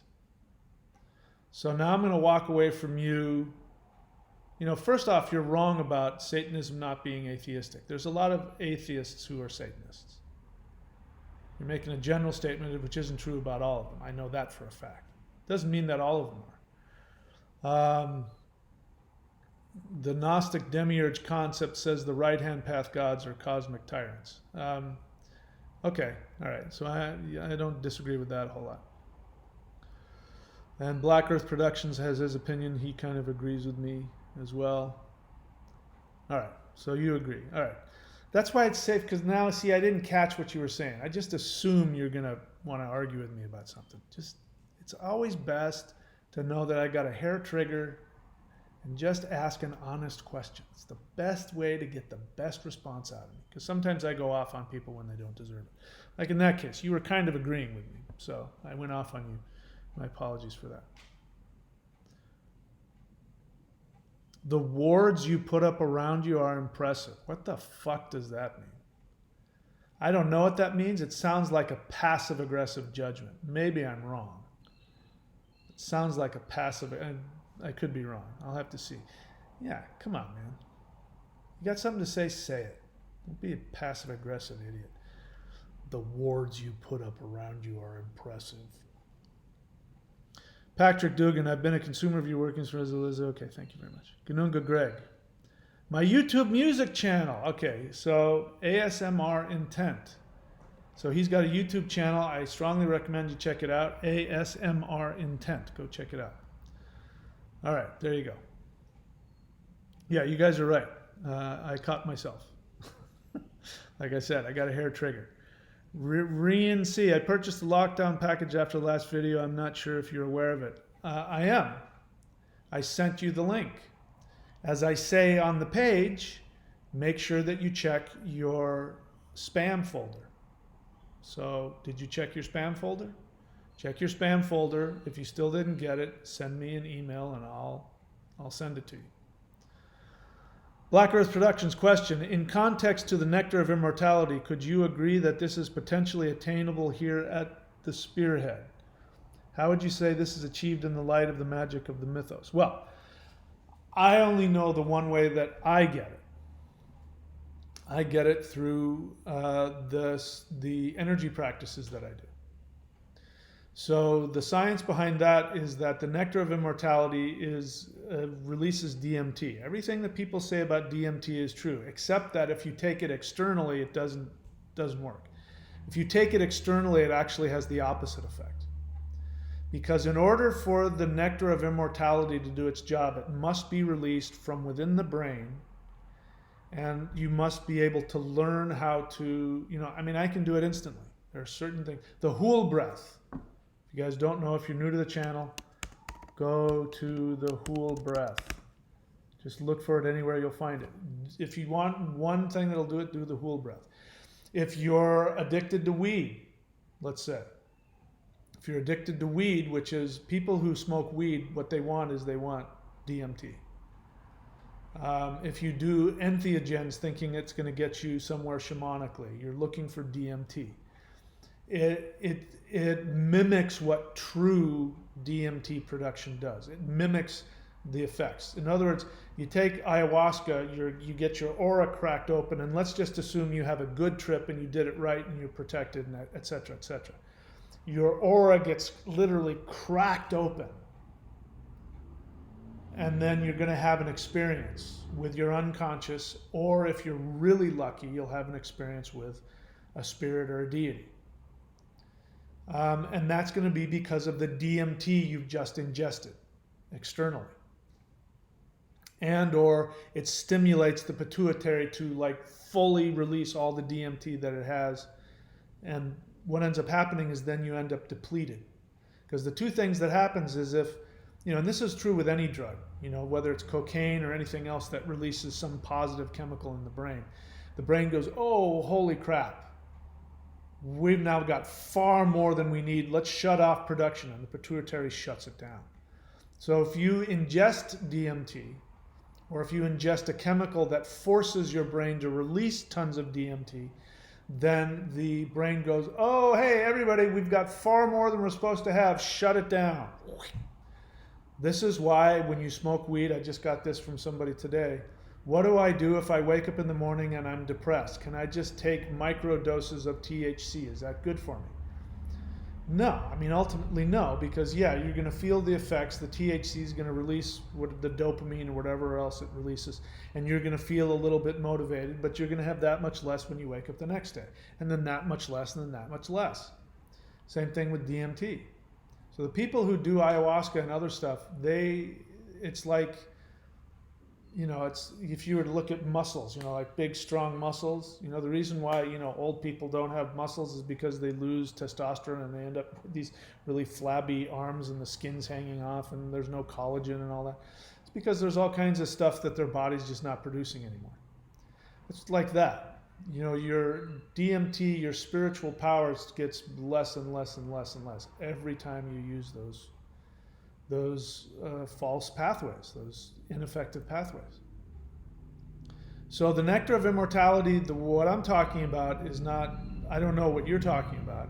Honestly, I don't understand, so I'm not going to try and talk about it. The Nectar of Immortality I'm talking about is DMT, released from the brain. And it's this is why you do Kundalini yoga. This is why Qigong and lots of internal Chinese. This is why Chinese martial arts, because Western MMA and even Japanese karate and all that, they don't have any of that. They might have some mysticism around it, or they might have some around it. And there's a Brazilian Jiu-Jitsu and modern MMA has its own kind of mentality and worship of itself, but there's no mysticism, there's no energy connection to it. You go to China, if you learn Kung Fu, you're going to learn Qigong. And the Kung Fu forms, which are also a form of self-defense and or martial, are also going to have all kinds of things in it that release DMT. If you want to know why people do Kung Fu and why they do Tai Chi, even though you can't use it in MMA, you can't use it in the octagon, because it feels good. And there's a truth that, the guys in MMA, they only last for so long. After they hit 35, they're done. Yeah, you can still train, yeah, you can still take care of yourself, but God help you try to go back in the ring, you're going to get your ass handed to you. You just can't do it. It's just hard on the body. It destroys the body. Whereas those old 70-year-old guys who are doing Kung Fu and Qigong and all that, God help you if you try and steal their car. They'll fuck you up. Little tiny, because the energy builds as they get older. Right? So this is why you find that in China and you don't find it anywhere else. Because they've integrated qi into everything. They've integrated it into their medicine, they've integrated it into, obviously, their religion, their meditation, everything. It's because they're the people who have mastered the ether element. All right, so Black Earth is agreeing with me. Thank you. What? Do you mean I only tried dating once? Do you mean DMT? Is that spell check? Saying, yeah, DMT. There it is. I only tried DMT once. Extremely intense experience, but sadly didn't feel like I got much of a positive comprehension, growth, or message. I smoked the DMT. I wonder if there's a tremendous orally. No, it's external. When you take anything from external, what happens is, at best, you're forcing your brain to release DMT. At worst, you're externally ingesting it, forcing your brain to shut off production of DMT. But even though, the thing is, if you don't earn it, you're not going to get the benefit out of it. And, taking it externally, you're not earning it. That's why this is why I don't recommend anybody do it. But I don't have any judgment of the indigenous people this is their practice. They've grown up in it. They've been taught this way. Their brain has been wired a certain way. Their psyche is built a certain way, so that when they do the rituals and the songs, they will be protected. And because it's a poison. And you ingest the poison, and Shiva works with them through their tradition to transmute the poison. But they know they do it once a year, once a lifetime or something like that. They don't do it every fucking day. They don't do it on the weekends. And the same thing with the guys who smoke ganja. the real use of ganja is, again, you're smoking weed that has maybe 3 to 5% THC, and you're doing it once a year or very infrequently, and it has a totally different connection to it. It's not nowadays where people are 25%. I can't even believe in more than that. I mean, they can't get enough of it. I mean, it's so toxic. You don't believe me? Take somebody who doesn't smoke weed, right? And then give them whatever, if you're like a daily user, give them whatever your dose is. You'll put that person in the hospital. Just because you've built up a tolerance doesn't mean that it's not incredibly toxic. It is. And it's okay if you see it for what it is. Anyway. But here's the other thing I'm trying to get at and I'm not getting at. I've done it. I've done it all. So it's not that I'm talking from ignorance. I've done it. And what I can tell you is that there's a huge difference. What ends up happening when you take an external substance, especially when you're not from an indigenous tradition that it's part of your spirituality. If you're going over there trying to incorporate somebody else's thing into your Western mindset deal, what ends up happening at best is you end up taking a journey into your unconscious mind. You think something's really going on. You think I'll give you an example. I have a friend of mine. I've known him my whole life. I love him. Easily one of the best friends of my whole life. But, he's got a different lifestyle than me. And he likes to do chemicals. And he was talking about, I can't remember which one it was. It's on the tip of my tongue. It's a real popular one. It's one that you smoke and then you go into another world for 30 seconds and then you come back. It's really intense. You might know what I'm talking about. I forget what it's called. And this guy, unfortunately, his health is horrible. His life is not that, I'm not going to get into his life, but his life is not the life I want to live. I still love him, but I don't want his life. And he's not very successful in pretty much any category of life. And he's getting to be my age. And at that point, it starts looking pathetic. When those of you guys who are 30 and you're waking and baking every day, and now it's kind of cool. You keep doing that, by the time you're my age, trust me, you don't look like this. I'm getting a little upset because, if I don't shave all my gray hairs off, I start to look my age.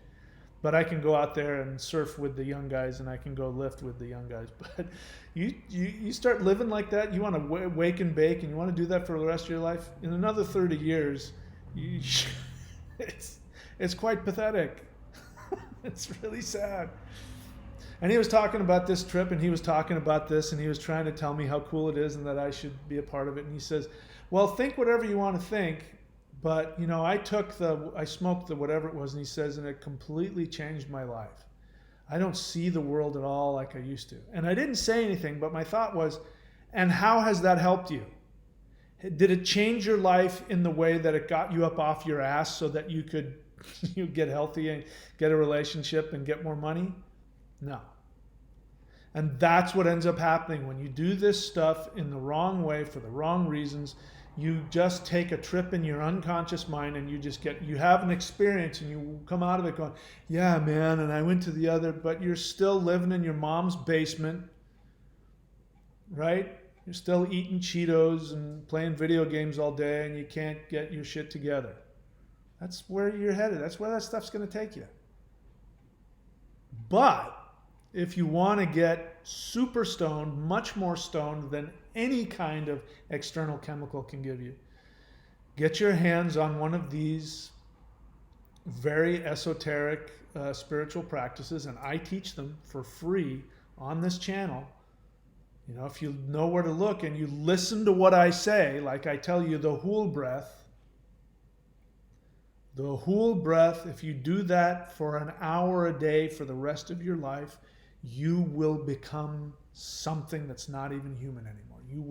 You will know what all of those things are. You will go to realms that nobody's can begin to understand.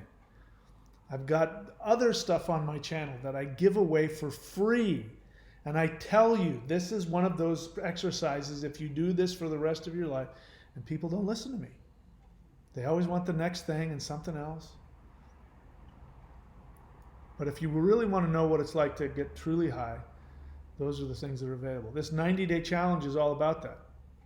And talk to the people who have been doing it. It's not just me talking. I take you through the practices and I teach you how to use this energy technology to manipulate and change your chakras, to change your energy centers to work for you, to reprogram your unconscious. It's one thing to talk about, it's another thing to do it. It's like, I want to become Mr. Olympia, you got to get your ass in the gym. You want to use energy, vibration to change the cells so that you can manipulate reality. You want to be a magician? 90-day challenge. That's what I teach you. And I don't talk about it, I do it. You can do it with me. All right, what else? Question, is that also why mala is so important? You mean this? There's a reason I wear it, but I'd be perfectly fine without it. This is not on the level, if you're saying, is this on the level of doing qigong or, internal meditation? No. Does it store my chi and my prana and my kundalini? Yes.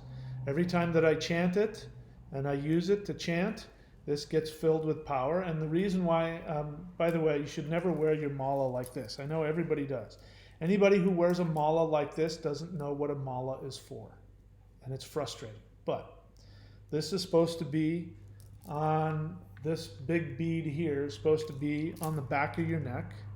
The bone on the back of your neck, because it connects you to your spine and it ends up putting that power into your spinal column, which goes up to your third eye.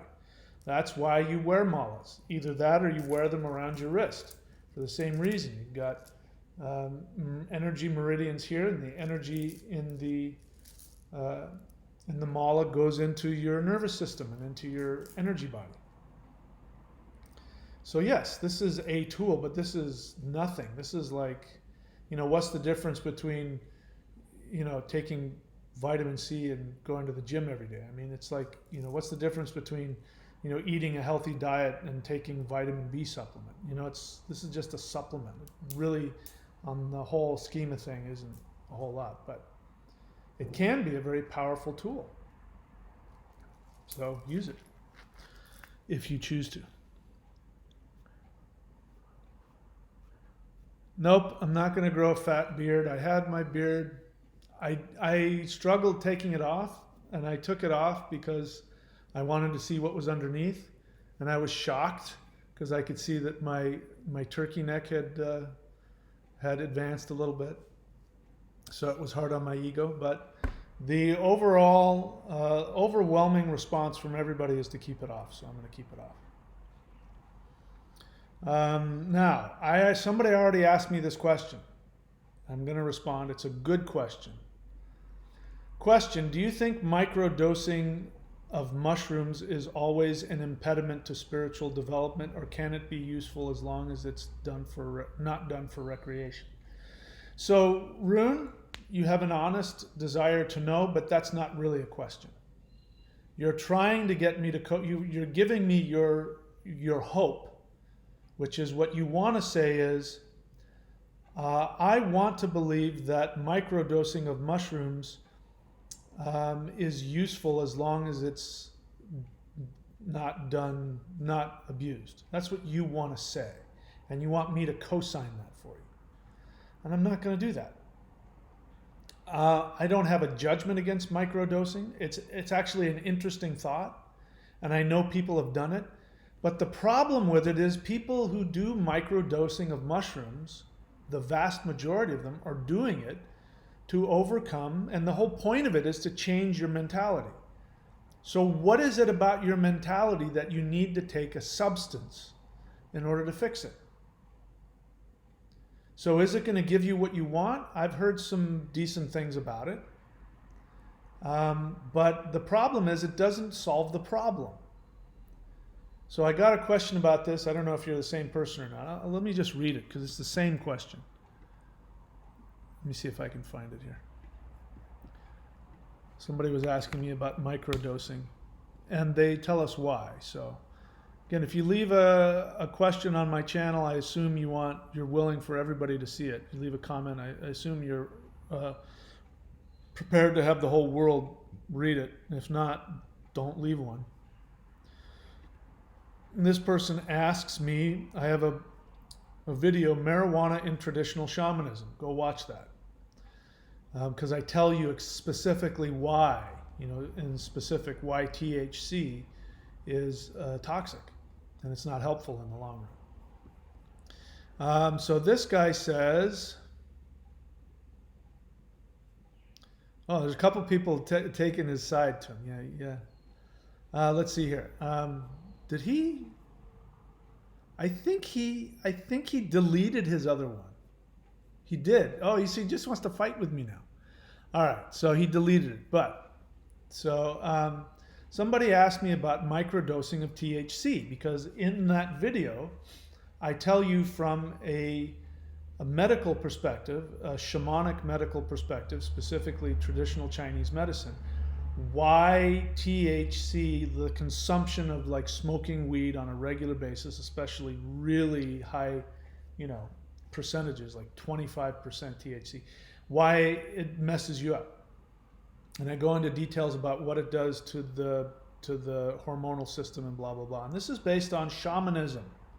This is not based on Western medicine, which, it's based on shamanism. It's based on a path that says you use marijuana under these certain conditions. And again, we're talking 3 to 5% THC.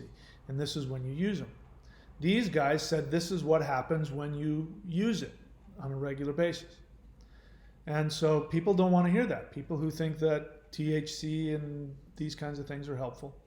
So this guy says, if I microdose THC and I need it because I need to get up in the morning, is what he said is, for instance, if I feel depression and I can't motivate myself when I wake up. So my response to him was, you're missing the point. Why do you need to have an external thing come and take care of this symptom? You're trying to deal with a symptom, which is what Western medicine does. So microdosing is a Western medicine mindset. When you go to the doctor, when you go to the pharmacy, even if you, oh no man, you don't get it. I do nothing but, organic, no, you're still thinking in a Western medicine mindset, which is, we try to deal with the symptoms and not the cause. And even when people who use medical marijuana in ways that I completely, totally, agree with, like if you're a cancer patient, by all means, smoke up, go nuts. Because what does it do? It suppresses symptoms. And that's when you go and you get an antihistamine, when you go get aspirin, when you go and get whatever it is you get from the doctor, the majority of the time it's going to be about suppressing the symptoms. That's what Western medicine is all about. Microdosing is about suppressing symptoms. The symptoms that people are trying to deal with, like this guy said, because I've heard other people talk about microdosing of mushrooms, even if they talk about spiritual development, if I sit you down and talk to you long enough, we're going to get honest and there's going to be some depression in there. You're having a hard time connecting with the world as it is. There's some pain, there's some depression, there's, understandably, your instinct is to want to release DMT. So your instinct is correct. But microdosing mushrooms is the least effective way. Yeah, you're going to release some DMT. You might get a short-term, temporary shift of mentality, but it's not going to fix the underlying issue.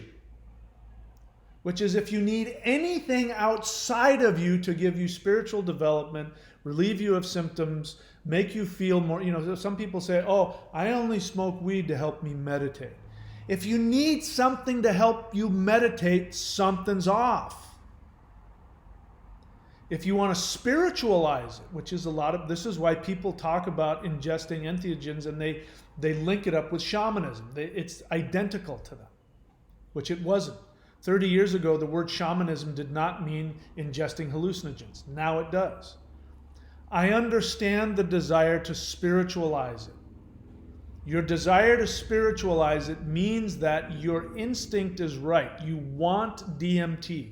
You are correct that DMT will give you the awareness and the physical and emotional and spiritual shift you are looking for. But you are wrong in thinking you can do it from an external substance. You'll have a pseudo experience. You'll have a superficial mimic of the real thing. How do I know? Because I've done them both. I'm not talking from outside of it. I'm not some Christian guy who's wagging his finger and, judging people.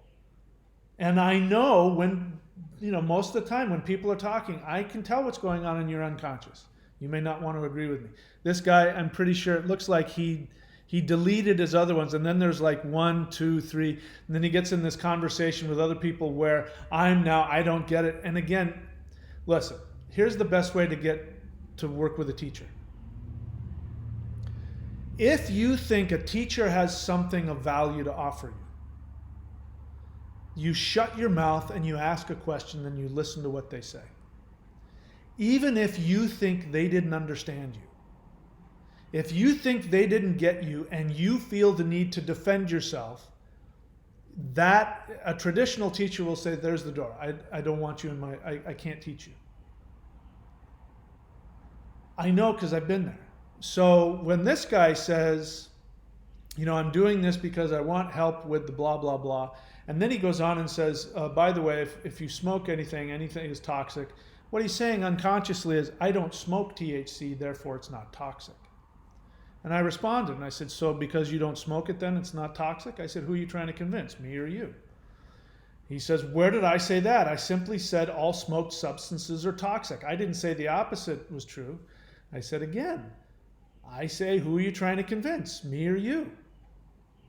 And now he's gonna really get it with me, and he's got somebody backing him up. So these are two people, I already know, these are two people who are doing this, and they have their experience, and they're trying to get me to co-sign their thing. They don't really want to know what I have to say. But if you want to learn from somebody, you've got to be willing to hear stuff you don't like to hear. You got to be willing to have them say things and pull your pants down in ways you don't like. And you have to walk away thinking, okay, he's totally wrong about that, which it might be. But there's still something in it you need to learn. And the point I was trying to make with this guy is, he said why he wants to do it. He wants to microdose THC because he can't get his ass out of bed in the morning and he's depressed. And I said, you got to deal with the cause of the depression, not deal with the symptoms. And then he goes on to say, sharing knowledge to anyone who reads my comment, do you believe smoking any substance is healthy? Again, he's trying to make it about that. He's trying to divert me into this argument about whether obviously smoking it is unhealthy. But that's not the point. You're not smoking it. So who cares if it's unhealthy? This is some distracting thing to justify where you're at. And if not, there shouldn't be an issue with said comment. And then somebody comes and says, he's not understanding your point. And then some other guy who calls himself fat ass says, totally agree, but a lot of weed heads, blah, blah, blah, blah, blah. All right. And then this guy asked, where did he say it's not toxic if you don't consume it in smoke form? All right, well, he got rid of his other comment. Anyway, point being, I don't think microdosing is the way to go. And I don't think microdosing of any intoxicant, any entheogen is the way to go. And if that's the only way that you can experience it, then let me please introduce you to some powerful techniques. Now, the difference is, if you take an entheogen, you're going to get an immediate result, a result you haven't earned. It's like if there was a pill where you could take a pill and get big, huge muscles, which is kind of what steroids are. But you get it without earning it. You have to earn it. So the way to earn it is you got to do something like I said, the Hool breath, or any of the other high-level stuff. In the 90-day challenge, I give more than a few. And I even tell you some, if you do this on a daily basis for like an hour, if you do this for 4 hours a day for the rest of your life, I give you those things. If you want the effects that you'll get from microdosing or macrodosing anything, let me introduce you to the technologies that will give you that. So for me, any kind of external thing is an inferior technology. It's not that it doesn't have some benefits, especially in medicine in extreme situations, but in terms of, self-development, it's only going to make things worse. Let's see what else. Nothing else.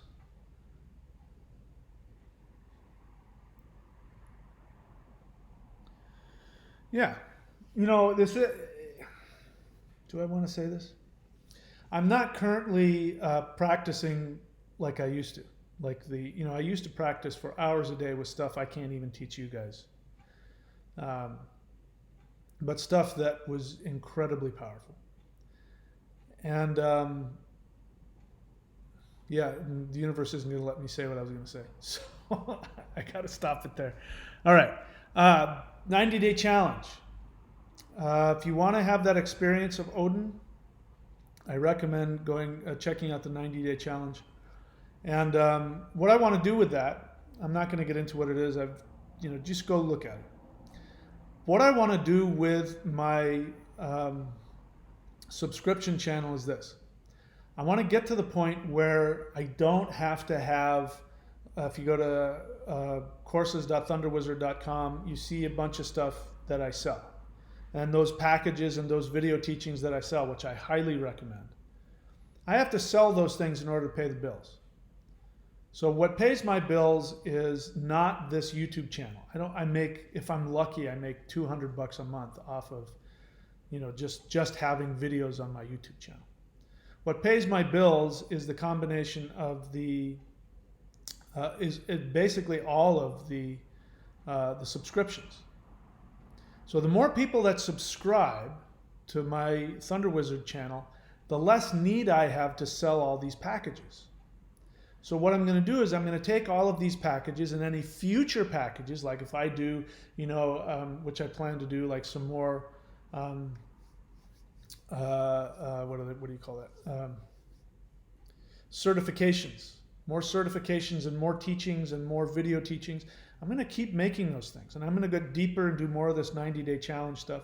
I'm going to get much deeper into this, and I want to give it out to everybody so that you can all afford it. So instead of paying $400 to $500 for a thing, you can just subscribe, and you can do it 1 month at a time. You don't like it, unsubscribe. But you'll have all month to look at as many videos as you want, whatever videos, and learn whatever I've got on there. If I get enough people subscribed on the Thunder Wizard site, I will take all of my teachings and all of my future things that I would purchase, and I'm going to just upload it there. So go check it out. You got nothing to lose, except maybe the price of a cup of coffee every day, which of course is also bad for you. All right. Do I have anything else to say? I don't think I have anything else to say. I don't see any more questions. I don't blame you. I'm tired of listening to myself. So that's it. I've done my business for today. So I will see you all guys. Oh, is it? Let me see if this is right. It says nobody's watching.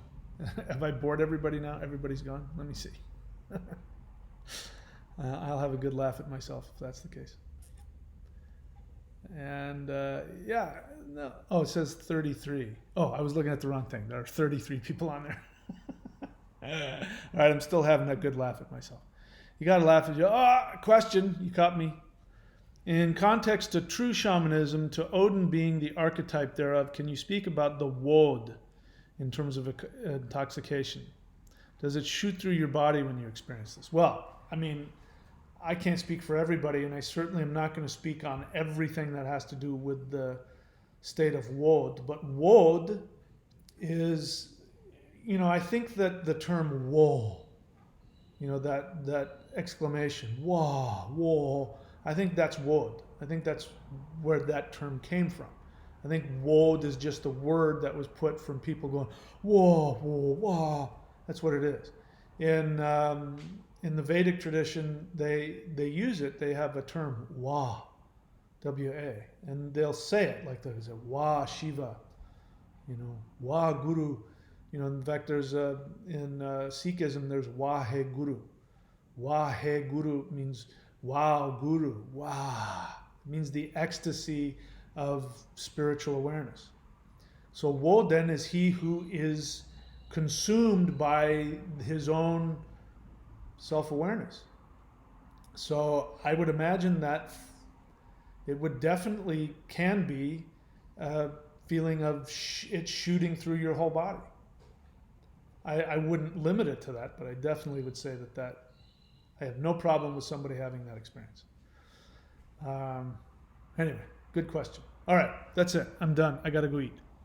I'll see you guys later. Thank you for listening to me babble on. And leaving comments and questions is a good thing, even though I give some of you a hard time. It's all done in love, and it's all done with a desire for all of us to learn and grow. And I'm always going to tell everybody the truth, whether they want to hear it or not, because I love you so much, I don't need for you to love me back. It's okay with me if you hate me. If I get in there and a little piece gets in there and it changes your life, I'm more than happy to deal with that. So that's it. All right, talk to you guys later.